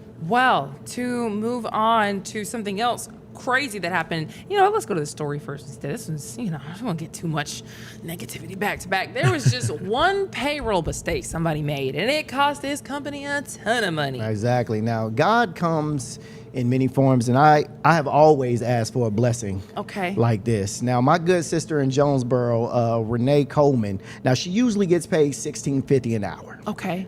On this day, payroll messed up, paid her $650 an hour. Oh, I got a bonus. For a 12-hour shift. Oh, I got a bonus. Now with that 12-hour shift, that number comes around like $19,400. That's look, now I'm not saying this is a sign from God, but this is a sign from God. But I will say the devil comes to steal, kill, and destroy. And this is what he did to Miss Renee. He tried to kill, steal, and destroy because the company quickly came back and said, Miss Renee, we gonna need that money back. Who? And Renee said, no, I'm not giving that money back at all. And then she thought everything was good. She said, okay, cool, I ain't get the money back. Whatever, detectives gave her a call. They said, hey, won't you just come on down and answer a few questions, Miss Renee? And she did what anybody else would do. She said, no. Amen. I'm not. Yeah, amen. And they sent a warrant out for her arrest, and she got arrested. She definitely got arrested. $15,000 on bond. Ooh. A $15,000 bond. Wow. Now, here's the thing. How y'all gonna arrest me for y'all mistake? Okay, do you hear what I'm saying? This is y'all's problem. At the end of the day, whoever made the mistake on payroll, arrest them too. Because you're not about to sit here and make me be bad for your problems. Y'all did this. At this point is my money. What's the company? Is it a big company? It ain't say the company. You know they not gonna put the company out there like that. Because I was just thinking, like, how dare you? Especially if this is a big company, how dare you call the police on one of your workers? But what? Just because you made the mistake and now you're gonna call the police on them and get them sent to jail for your mistake. Your mistake. To be fair, though, right? To be fair, the man that's speaking some sense here. If I ask for my money back and you don't give me the money back, what are we talking about? What you mean what we talking about? That's not a mistake. You sent me that bread on accident, sir. And I work for you. And I work for you. So if I accidentally send you a Cash App, you have the right to keep my money? 1,000%. You are crazy. 1,000% wrong. You know that's wrong. You know that's wrong. All right, man, I'll tell you a story, man. Somebody sent me $100 one time on Cash App, asked for it back. I never gave it back. Oh, yeah. You would have been hearing from the police. Hearing back from the police for a mistake that you made? Yes. People make mistakes. That's not my fault. Be more aware.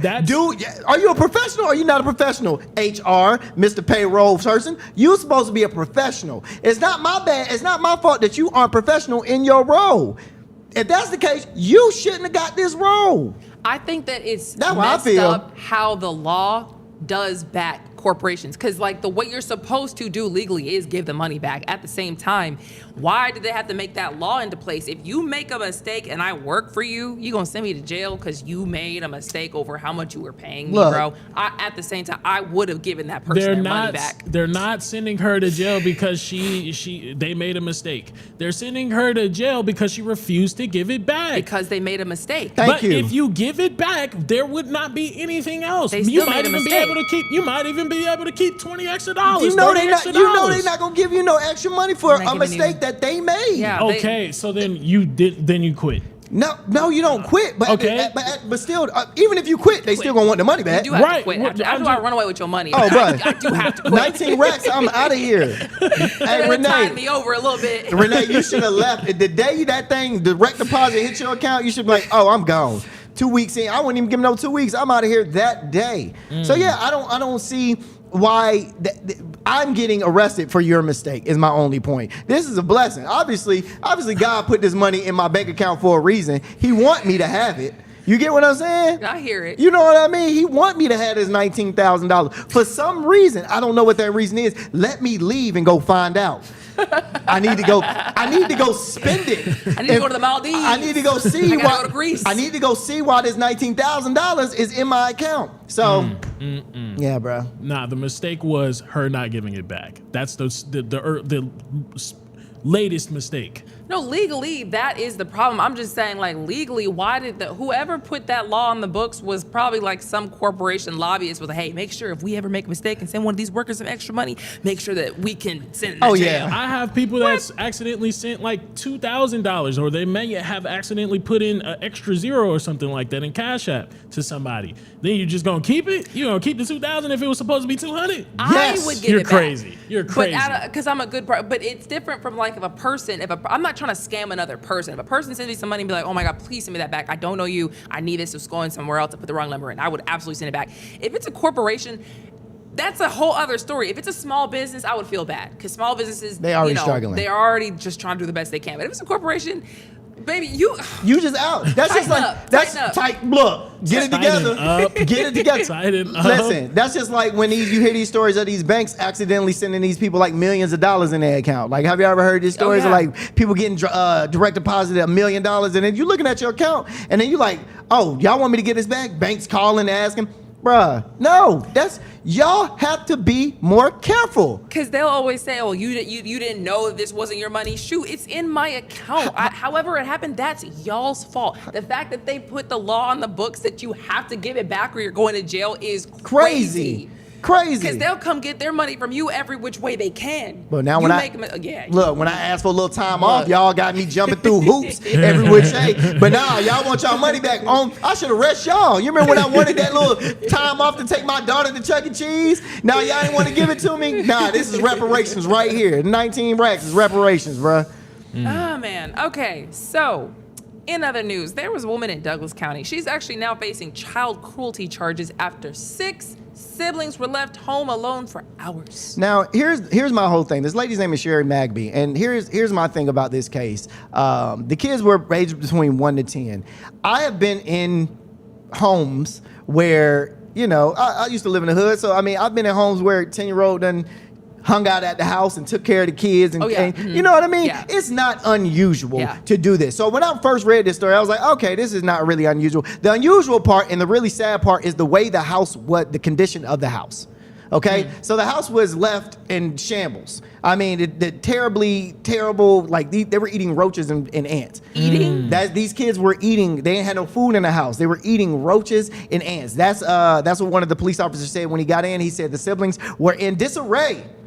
The house was in a shambles, terrible condition. The kids were in terrible conditions. So a few of the neighbors said they saw kids out like playing 12 o'clock at night. In the yard. Wow. out and about, just 12 o'clock you at mean night. And so she was like, hey, we need to do a welfare check to figure out what is going on. There should be no reason why these 1 to 10-year-old kids are out here 12 o'clock at midnight playing. You know what I mean? You said left home alone. I know you meant like home alone. Home. So they were there for hours by themselves. Wow. You know, no food. I guess the kids were saying, you know, how starving they were, how hungry they were. The neighbors felt kind of bad that they probably should have fed them at some point, and they didn't. But it's like, you don't really know the situation of somebody, what's going on. That 10-year-old might have been left in charge to be like, hey, don't answer, don't talk to nobody, don't.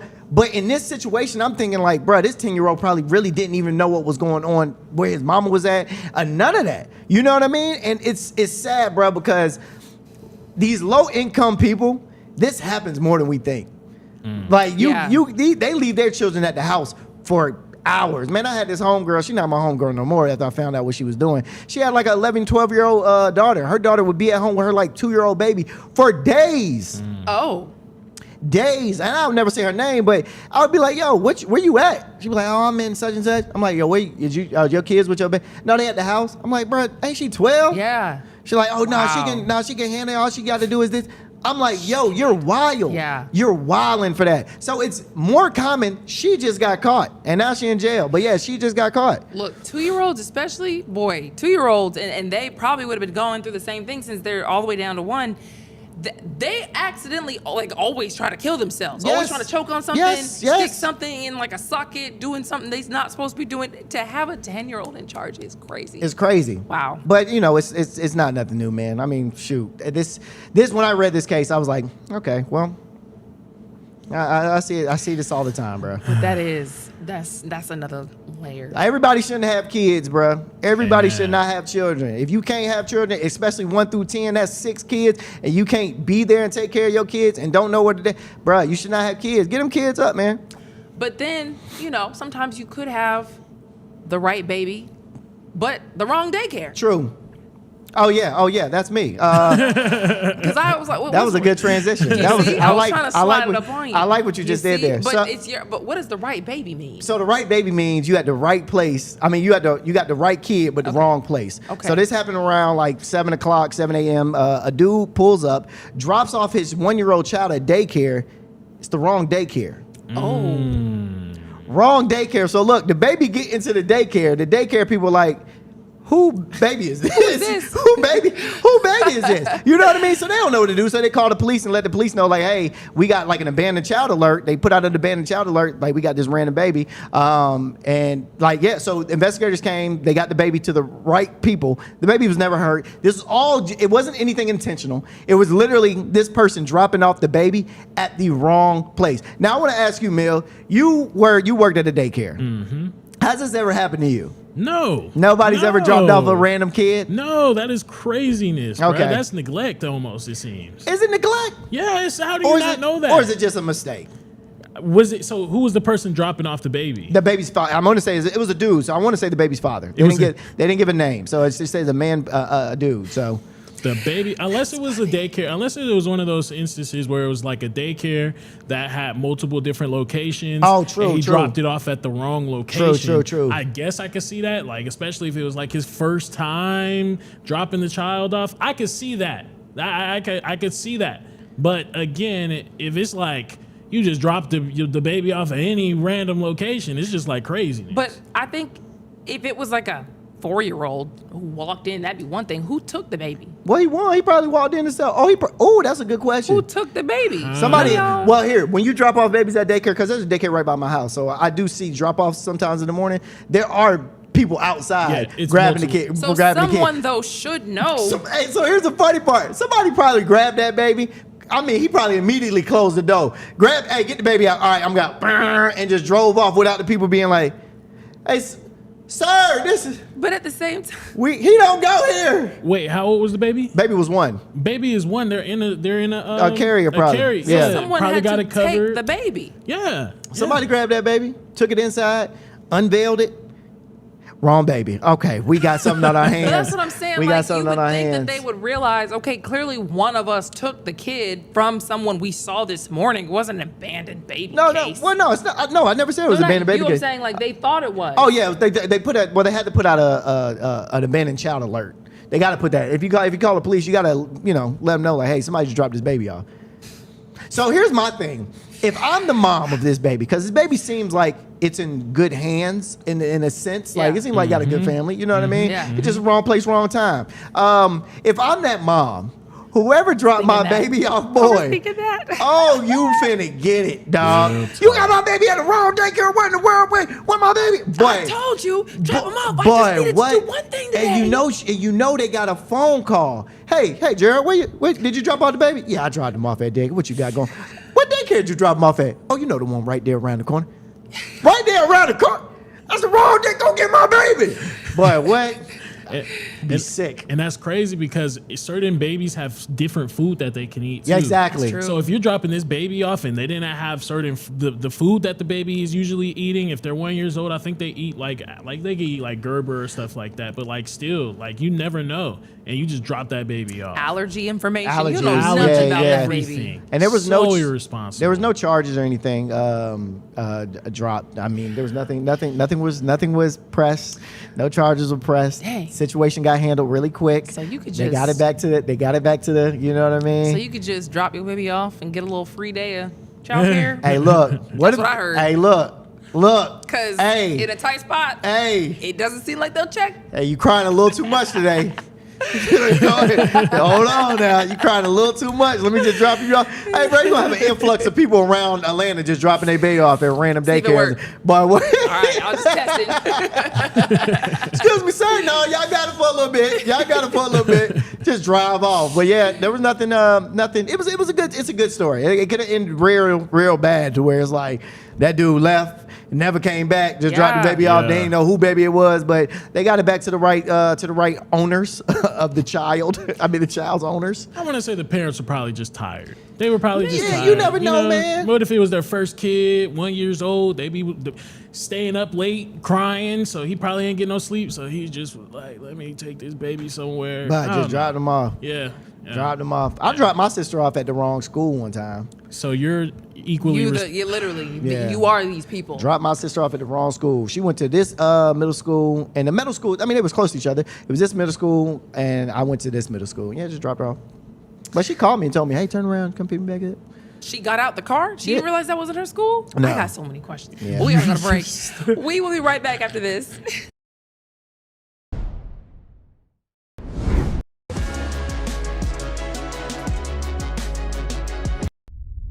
A major move today. Hot 97 is expanding. Hot 97 has launched a full streaming television channel. Hot 97 is no longer just a radio station, it's now a streaming network.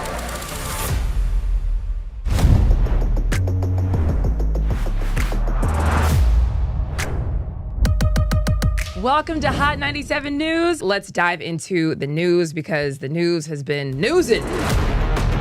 Hot 97 mornings with Mero. We got Shiny Culture in the building. Leah Bell in the building. Good morning. And DJ Cast One.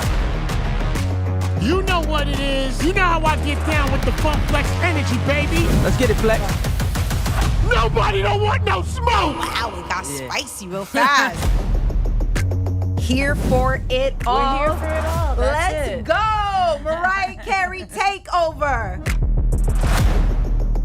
The people made it happen. Yeah. I'm coming around to all the classrooms and we turning up. Good morning, students. My name is Wale. Aren't you supposed to be in class? Wale, where are you supposed to be? Oh, I mean, you supposed to be in class, man.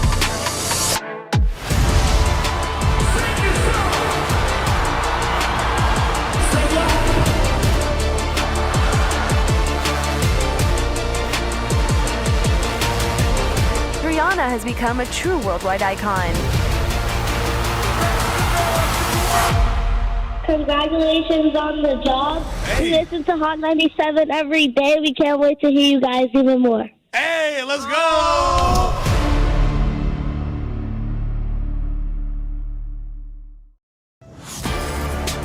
Get ready. The legend is on your screen. Funk Flex, the man who defines hip-hop, is bringing the heat from the radio booth to your TV. Where my camera at? That's my camera? All right. The biggest beats, the hottest freestyles, and that classic flex energy. Bars are back. Now in your living room. Don't just hear it, watch the movement.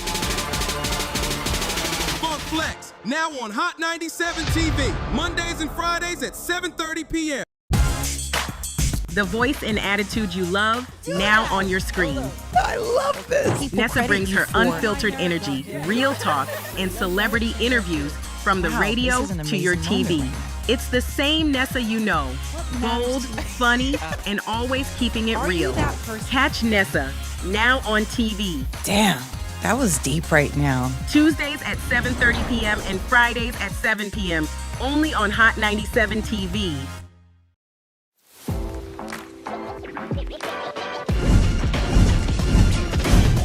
Welcome to Hot 97 News Atlanta. First, here with Rondell with 2 N's. What it do? Give it up to you. And Million. Hey, the fact that this is a reality. Brand new live news show. I'm your host, Lana Harris. There is so much going on in this country and in this world. Civil unrest. Nobody's going to trust that. Any of This sounds, like I said, it sounds good. Yeah. It does sound beneficial.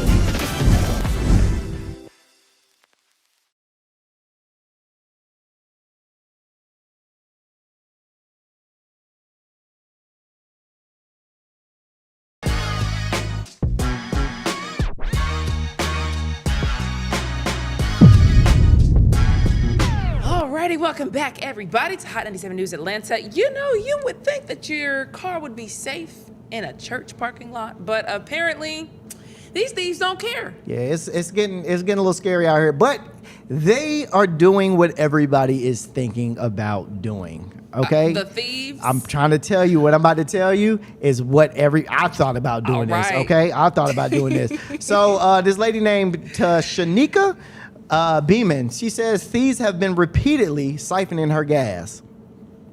Whoa. Say that one more time. Oh, no. They have been repeatedly siphoning her gas out of her box truck, draining a 50-gallon tank while it's sitting right in the church parking lot. Hold on.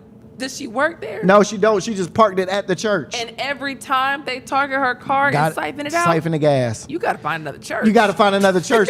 But also, I get it. Gas high. Hey, you see a big old truck. I done thought about siphoning gas out my own fiance car. You dig what I'm saying? You know what I'm saying? I done thought about taking it out of her own car to put it in mine, bro. Like, yo, gas is ridiculous. You know why that's so funny? Oh, sorry. Why that's so funny? Can I talk about your fiance? Go ahead. His fiance is white, and she doesn't know that she's low key about to marry a YN. Find her car's gas siphoned out. Who did this? He's Birdman Handy in the bathroom. Oh no, babe, that's crazy. How does siphoning? So enlighten me. How does siphoning work, though? You take a tube, suck the tube, put the tube inside the other side of the car, inside of the gas tank. You suck it. The air blows in. You're childish. But look at your hands right now, friend. Okay, that's it. And then He's talking about you sucking it. Yeah. Pause. You're not beating these and then the gas comes out, and then you know. But here's the crazy part. Here's the wild part about this thing. She left them a message on her dashboard, like on the window. She literally said, "There's no more gas in here, and if you're still trying to steal from me, God is watching." Amen. Amen, sis. Let them know. Let them know. Because, I mean, look, I've always wanted to do that when people were breaking in cars heavy. I almost wanted to leave and note on my window and be like, look, ain't nothing in here. Do not break this window, please. I do not feel like paying to get it fixed. You know, I feel it. But I'm also not mad at the people that stole the gas. I would have did the same thing for real, 1,000%. Have you ever done it? Yeah, I've siphoned gas before. You have? Yeah. Why does that not surprise me? Bro, I've done a lot. About you. Yeah. You would know how to siphon gas. Come on, man. I don't know how to start a car or nothing without no key, but I do know how to siphon gas. So you do what you said you do. You like put the tubing, not to like teach y'all how to do it. Yeah, I'm just yeah. like where does it even go? Like, how do you? I don't get it. Once it starts flowing out, you can put the tube inside of your gas tank, and it'll just fill up like a. That's crazy. Yeah, or you can put it in a gas container. Yeah, That's crazy. It just shoots out. It just shoots out. Yep. Yo, that's not crazy. That's what I'm trying to tell you, Big Dog. Right, you listening too hard? No, I'm trying to tell you. That's though, probably Big what's Dog. going on with my gas right now, Ain't bro. nobody siphoning that old gas out. It's burning like crazy, bro. I can't afford it. Ain't nobody siphoning Bro, there that ain't no gas way, out. bro. I just filled it up not too long ago, bro. It's already almost at E. It's like craziness, bro. Yeah. Well, listen. She. I mean, look. I don't blame him. She said, "You will not be blessed. You will not be blessed. This is hallowed ground." Amen. That's God what the is note said. God is watching. God is watching. So, yeah, man. I commend them brothers. Commend them brothers. Just next time if you do it, try and wait till you get off church premises. Real talk. So Go nobody, you guys are crazy. Wait till How till you about get off don't church siphon premises. gas? How We're about all do- going through it? Nah, I mean- do it in a place like Alpharetta or something like that. That's what I. You Yeah, know go what? up If you there. gotta do Do it if you want. and go Do for it if- red cars. You do it Go if for you- red cars you do it because if I you heard want. they have premium gas. Y'all car. So- If you siphoning gas, your car can't even take premium. If you siphoning, your car don't even take premium. Your car will blow up. Put my gas in your car. Car go from 50 to 100 in 2 seconds. Ooh, yeah, but take off. But this is a single mother raising 2 daughters. You gonna siphon gas from her? Hey man. Now that's crazy. I will say I'm not going back to this church now until y'all get Oh, some no. security or No. something. True. No. You get me one time, okay? You get me how many times? She got there 3 times. What? She said repeatedly. They said we know how to do it for this car. We're gonna go ahead. We know exactly how it worked with this car. After the first time, I would have been like, man, my gas is looking a little slim right Yeah. now. After that second time, I'd be like, nah, no, I don't put some. Yeah. After that third, okay, I gotta move. My truck gotta move. That's the crazy part though, because you said that the last time they didn't even close the latch. No. They left it open. So she could have been thinking I'm going crazy. Going like nuts. I swear I put this in there, but they left the whole clue. I just said that people could be doing this to me right now. But is You your know, so I'm cap crazy. is your cap off? Nah. Exactly. But what if they're just smarter about it? Nobody, man. It's I want to let alright, you know, bro. nobody's siphoning your gas. Okay. Because it ain't much to get. They'll get about $10, $15 out Yeah, that you go bad. get $15 out of it. Oh, God. I ain't gonna God. siphon your gas and be like, let me put this back in. He probably need this more than me. Why would I steal his little $15 worth of gas? That is so rude of me to do that. They said that's it. Yeah, let me put me. You come catch him in the act. Nah, brother, it's okay. I was gonna take it, but it looks like you need it. So Man, okay, there was also a massive drug bust in DeKalb County. Yeah, so according to the Department of Agriculture, they seized 120 pounds of Mary Jane. The good stuff from a warehouse out in DeKalb County. That total was about $4.8 million. Wow. sheesh. $4.8 million. So, like I said, the arrest took place in a warehouse. Apparently, the suspects, they were operating as hemp wholesalers. And as y'all know, hemp is actually legal in Georgia. Right. It is. Hemp is just a lower class cannabinoid. Cannabinoid. Y'all That's like that right. word? That's right. That's Yeah. So it has lower amounts of THC inside of it, and that's legal in Georgia now. That's legal in Georgia. So what they was doing was allegedly, at least, they was packaging the hemp or taking the hemp out of the packaging and putting actual marijuana inside of it. Oh. And then selling it to people or wholesaling it to people. So somebody snitched, because that's how would they know? That's a flip, bro. That's a flip. Crazy flip. That's a flip. $4 point something million that they had too. That sounds like an operation that's been going on for a while now. For sure. Yeah, so the people that actually did it, they're facing felony trafficking charges. They're facing felony trafficking charges, multiple felony trafficking charges. And, you know, it just goes to show that, like, humans cannot be satisfied because Georgia allowed hemp to be actually out there in the streets around 2019. They made it a law. You can smoke hemp. You can't smoke marijuana. We're going to try hemp first. And everybody's going to find a way to break the rules, to break the laws. And this is why I say, even if we legalize marijuana, y'all are going to want something next. Y'all are gonna want it to go to crack, cocaine, to ecstasy. Y'all take it to the extreme. Everybody wants to just find ways to make it better, make it hit harder. I just think that the scientists and health officials should be the ones telling us what we should and should not be able to have legally for adults to do, not politicians. Like, who are you people to decide what we all can do? When doctors are saying, you know, this has a lot of health benefits, this would be great for the community, people with cancer, politicians say, no, it won't. Well, who are you? Well, science, it depends on where you're getting your scientist information from. Because I be seeing scientists say how marijuana leads to long-term brain defects that affect you in the long term. So does alcohol. Yeah. Right. So does a lot of prescription pills. So does the opioid crisis. Doesn't happen out of nowhere. Bruh. Y'all have a lot worse things than weed on the market legally. So then we just legalize everything now. Yeah, I say do it. I say it's like choose your own adventure. If you legalize crack right now, I'm not gonna do crack. Exactly. I might more try than I it. do. Alcohol's legal right now. I don't drink alcohol for literally no reason other than I just don't want to. I don't so know. how am I gonna sit down here and be like, shoot, I mean, do it if you want to. You know where it leads. That's gonna hold you. Your fault. They legalize crack. You gonna try crack? Listen, because they legalize. Because look, that air horn is crazy. That was why I had to put the air horn on that way. I know, but I wasn't expecting the air horn to be on that. All I'm saying is, crack is legal. That means obviously they got, they made it, medicinal. That means they made it good. Crackheads don't become crackheads because crack is terrible. That's all. It's addictive. They can't help it. Crack it has to be amazing. But never had it, but it has to be amazing. Don't y'all see? So if we legalize it, right? To your point though, if we was to legalize it, right? We would have to, the federal government would have to prescribe it to people so that they're at least doing it safely, Yeah, correct? 100%. Yeah. So you want the government to spend tax dollars on giving crackheads crack. They're spending tax dollars arresting people for selling it and doing. They're getting it either way. I mean, they're gonna get money regardless. So you're saying give crackheads crack? Crackheads won't be able to afford crack in a safe way. No.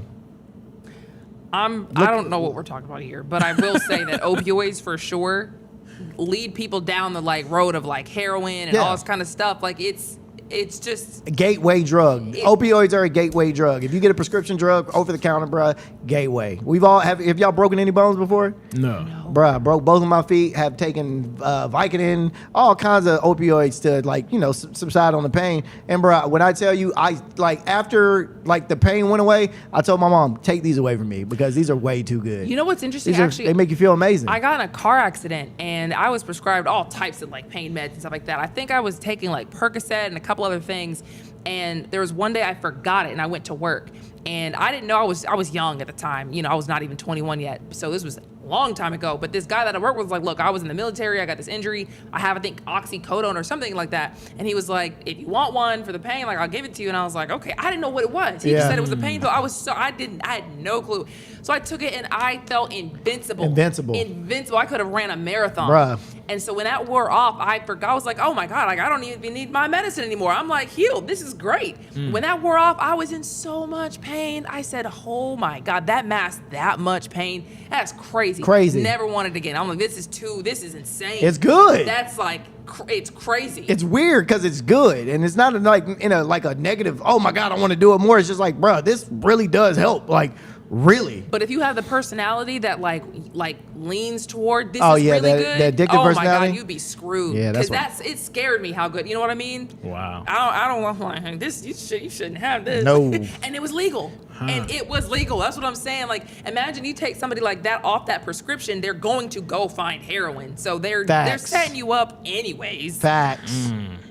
just playing games with this stuff, but whatever. Anyway, Atlanta, the council here in Atlanta, I should say, is considering a private security option for airport screening. Yeah, so City Councilman Byron Amos, that's the guy right there, he is trying to explore ways to prevent another TSA issue that we just not too long ago had to go through. If you don't remember, which I don't know how you couldn't, 35 days. That's how long it took these TSA agents to go without getting paid. They did not get paid in 35 days because the government was shut down for partially shut down for a little bit. So through that shutdown, TSA wasn't getting paid. There was massive call outs. There was flight delays. There was lines that was reaching outside the airports. Like, we seen it, and it was a mess out here in Atlanta. So Byron is proposing a 90-day study. He's saying that he wants to see if Atlanta could switch to private security contractors as opposed to having TSA agents be in the airport. So how it would happen is he would have TSA to technically approve contracts with the private contractors. He would fund them with federal TSA money, and then the TSA would be paying the security guards that the contractors hired. So we wouldn't have to worry about, a TSA issue happening because we have contractors that are paying the people as opposed to having TSA agents out there getting paid by the federal government. If another government shutdown happens, airports could still operate. It's not a bad idea.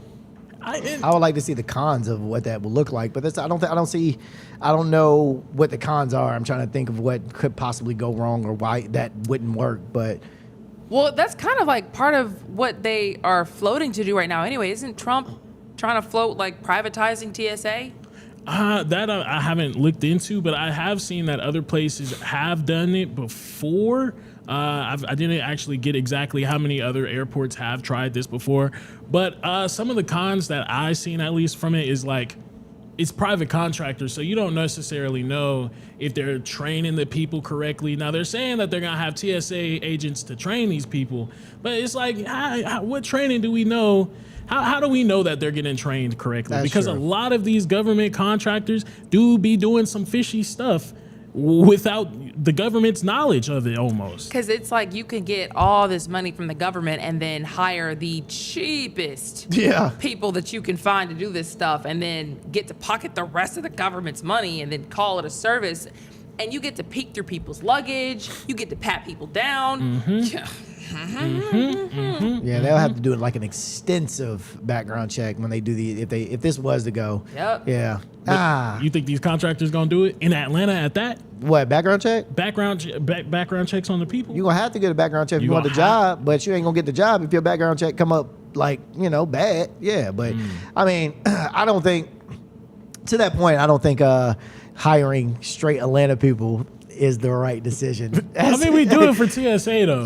But TSA is a government job, brother. That's what I'm saying. That's government. You can go get one of these off Indeed, okay? Or you know what I'm saying? Your homeboy text you and be like, "Hey, they looking for some security officers at the airport, bro. They paying like $17 an hour. You trying to?" Bro, we done seen the security guards at State Farm and all these other places that get hired, bro. They don't care. They don't care at all, bro.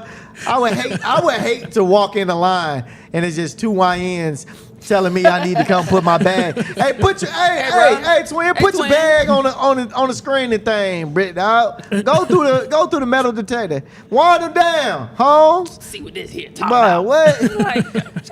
Hey, Jamal, go through his bag real quick. Go through his bag. I done seen something in there. And to your point, though, Now the your contractors. iPad stole. To your point, though, the contractors technically they would be able to pay these workers almost whatever they wanted For to sure. out of the money that they did get. I agree. There's no federal mandates, so it's like, are you going to be giving these contracted people benefits too, like they get with the federal government? True. So, but I see why he was proposing it though, because again, we can't have these shutdowns happen again.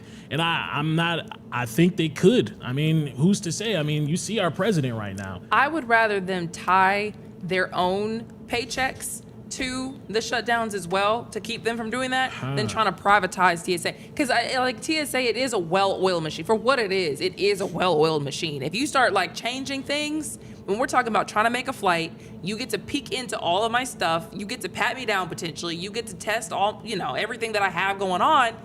And we're going to potentially let just like a private company handle all that and hope they all do it right. And then hope that the one in Atlanta is the same as the one in Chicago, is the same as the one in Tennessee, is the one what are we talking about here? You talking about drugs getting slid through the TSA line at that point, boy. That's a good point. Imagine your homeboy get a job, boy. That's a good And he point. like, hey, bro, fly out to LA tomorrow. I'm going to be in line B, come to line B. I'm going to screen your stuff, but I ain't going to check nothing. Boy, now you got a whole operation going through. On second thought, let's not do that. All right. On second thought, let's keep these TSA people under federal government, please. Because what y'all be saying, I mean, after 9/11, I mean, TSA started ramping up. Now where it was born. Well, what? Yes. Oh, that's where it was. Yeah. Wait, whoa, TSA wasn't around. Not like before? that. Not like this. You are lying to me. I promise you. Bro, you could walk all the way bro, if I went to, if Lana had a flight and I said, Lana, let me drop you off at the airport. And Lana like, oh, well, let's go get a drink, bro. Let's go get some food at my gate. Cool. I could walk Lana all the way to her gate, eat at the gate, and leave. Without having nothing. Damn. No ticket, All no 'cause nothing. some planes. What? Went Wait, to a so building. what? Yeah, bro. Wow. Gotcha. Yeah, keep TSA there then. They've been keeping things under wraps. Not for I sure. don't want another 9/11. Nah, for sure. We'll leave that there. Georgia is ranked number 1 right now, but can you guess for what? Georgia is ranked number 1 for the most overweight teens and obese teens. Parents, get y'all fat, funky, lazy kids up off their couch and had them go outside and touch some grass. Had them stop playing on them video games. Had them go, and I don't want to hear, oh, my baby got a condition. Well, condition his butt outside, okay? He need to go outside. She need to go outside. She need to be around, put on the treadmill, have a lift some weights. Ain't no reason why your kids should be obese. And if they all go obese, have them go play football. Have them go run track. Have them go lift something, bruh. I'm tired of this. Don't make no sense. There should be no reason why we are the number 1 state for obese teens and overweight teens. Well, they did try to go touch grass at Piedmont Park. Right. They can't win. Touche. We saw how that went. Hey, now I'm gonna. This is about to be some crazy. Okay. A lot of those black kids are not overweight. I did not see a lot of overweight. You feel? Now, do you get what I'm saying? So yeah, you made a joke, man. Yeah, they went out there and touched grass, but our kids be outside.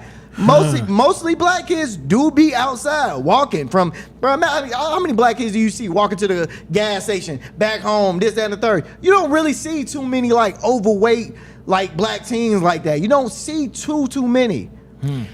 It depends on their diet. It's really their diets. You know what I mean? Well, that too. If their parents are just feeding them McDonald's and Popeyes and all the stuff that they put in the hood, and then wonder why people are obese. True. It's kind of like one of those situations to me. Like, y'all, what y'all need to do is start trying to find them some healthy food to eat and put that in the hood. Well, here's the thing. They don't put healthy food in the hood. They don't. After if you know, I always tell people this, you get into a hood if you start seeing multiple fast food restaurants across the street from each other. You're starting to get more into the hood. When you start getting to nice areas, bruh, you rarely see any fast food in nice areas. Bruh, where I stay in Alpharetta, there's only 2 fast food areas. I mean, 2 like big fast food. There's a Burger King and a McDonald's. That's it. Everything else is like a salada or a chopped. You know what I mean? Like everywhere where you can get some nice, good food. A kava. I got a homeboy right now don't even know what kava is. Yeah, I actually used to. I was like mentor. It was like a mentoring high schoolers kind of thing I was doing a couple of years ago. And this girl, she was from an area that didn't have like anything but like a McDonald's and a Wendy's. And so when I would come to see her at lunch at school, I would bring her some food. And she told me she had never gone to Chick-fil-A before, ever. She was in high school. So I was like, well, let me go because I got a Chick-fil-A near where I live. And it took 30 minutes to get over there to the school. And I was like, man, this is cold. You and I ain't gonna get it hot. Like, I felt so bad. But she was like, I've never even like really heard of a Chick-fil-A for real. Blow your mind. And then I got white homeboys that really don't eat the fast food that we have had before. You know what I mean? Like I had a white friend when I went to Gordon, never really had Popeyes. Really didn't even know what Popeyes was until he got to Gordon. I do know, yeah. So it's like it's 2 different spectrums of what it is. So you might have these kids that don't get out the house and eat okay, but they don't ever work out.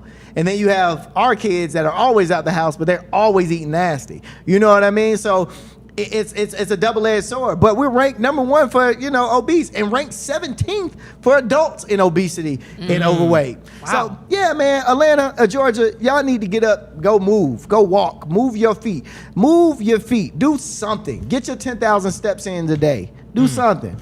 Now, I do want to give a little pushback here because, I mean, those obese numbers in general was kind of crazy, especially when you're thinking about down south, right? When I moved down south from when I left Colorado and came down south, y'all were huge. These kids were huge. No, not even just like big, but they were tall. You know what I'm saying? Like these kids was natural O-linemen. If we get country? They country. What are we gonna do with the O-linemen if everybody's they all country if fed. everybody's in eating rice cakes and everybody's eating lettuce wraps and everybody's eating all that? We wouldn't be Georgia if we didn't have this. That's all I'm saying. It's like cultural at this point. If you come to Georgia, people are big out here. Everything's big out here in Georgia. Being fat is not cultural, okay? I don't want people to get misconstrued. How many O-linemen? Being obese and being overweight is not That's not a cultural thing. How many O-linemen do you think are obese? They're all obese. No, but they can probably outrun you. They could probably outjump you. They're not obese. They could probably outlift you. They're not obese though. They are. According to a stature, bro, they're like 6'7", 230, 300 pounds. That's not obese for their size. Dale, that's not obese. How much do you weigh? I'm 190. I'm 5'11", 190. Age 30. You want me to see 35. if you're over that? You want me? Go ahead. All right, let me see. I'm 35. According to BMI, they are obese. I can't and agree. O-lineman is offensive lineman for anybody in the back. Talking about football players, people who like look at her. The quarterback. Look at her. Okay. Yeah. A little song. You see. But here also, I want to tell this too to people that being overweight or being obese or being a heavier set does not always mean you're not healthy. So I do want to classify that too. A lot of heavyweight people, I know a lot of big people and they're healthy. They go to the doctor regularly and the doctors be like, yeah, you're good. Like all your like vitals are great. So I want people to also remember that just because you are big does not mean you are unhealthy. But you can be healthier. How tall are you? 5'11". 5'11". It says 5'10". Because you're really 5'10". I'm 5'11". Don't do that. It says that you're on that border, bro. You're on that cusp. But I've played pickleball with you, bro. You move agile. I'm very fast. That's what I'm saying. Yeah. So it's like I don't know. I think they do need to update these BMI indexes in a sense too. True. Where it's like a little bit. I guess make a southern BMI. That's a good one. That'd be good. That's a good one. That'd be good. A southern BMI actually be. That might be what we need. Because I swear to God, I'd be seeing some of the most athletic, big people out here in Georgia. Oh, for sure. See, and our obesity doesn't look like LA's obesity because they fat is like 165. Exactly. They think they fat at 165. Right. Miami, you think you fat at 150. New York, you think you fat at 160, 155. Down here, fat don't look like fat to other people. You might be big, but that don't look. But that also doesn't mean that we can't get in somewhat of a shape. You know what I mean? You dig what I'm saying? We ain't got to be or six pack and everything. But let's start prioritizing our health a little more to where we can live longer. Eat a little better. I'm trying to eat better. I'm trying to eat better. We all trying to eat better so we can live a little longer.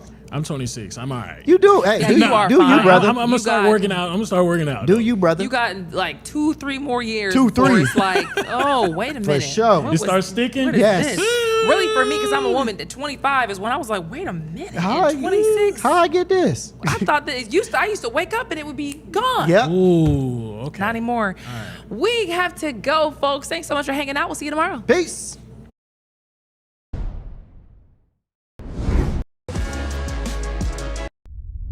A major move today. Hot 97 is expanding. Hot 97 has launched a full streaming television channel. Hot 97 is no longer just a radio station, it's now a streaming network.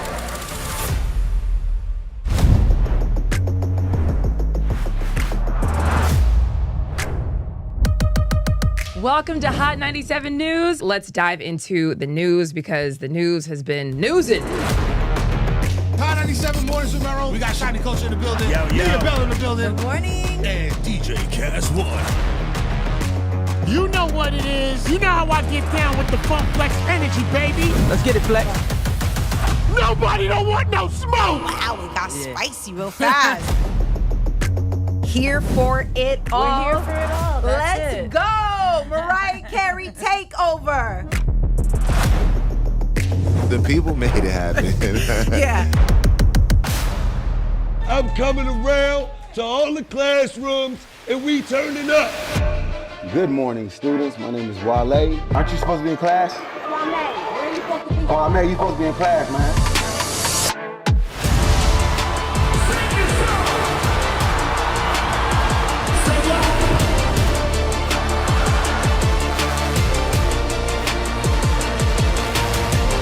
Rihanna has become a true worldwide icon.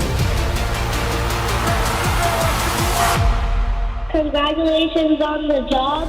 We listen to Hot 97 every day. We can't wait to hear you guys even more. Hey, let's go!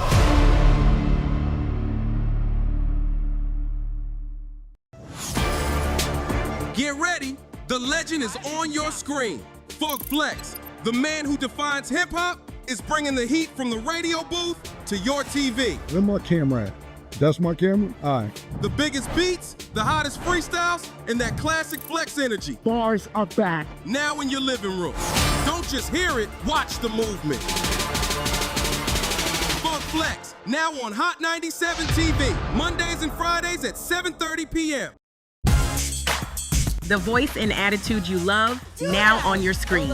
I love this. Nessa brings her unfiltered energy, real talk, and celebrity interviews from the radio to your TV. It's the same Nessa you know. Bold, funny, and always keeping it real. Catch Nessa, now on TV. Damn, that was deep right now. Tuesdays at 7:30 p.m. and Fridays at 7 p.m. Only on Hot 97 TV.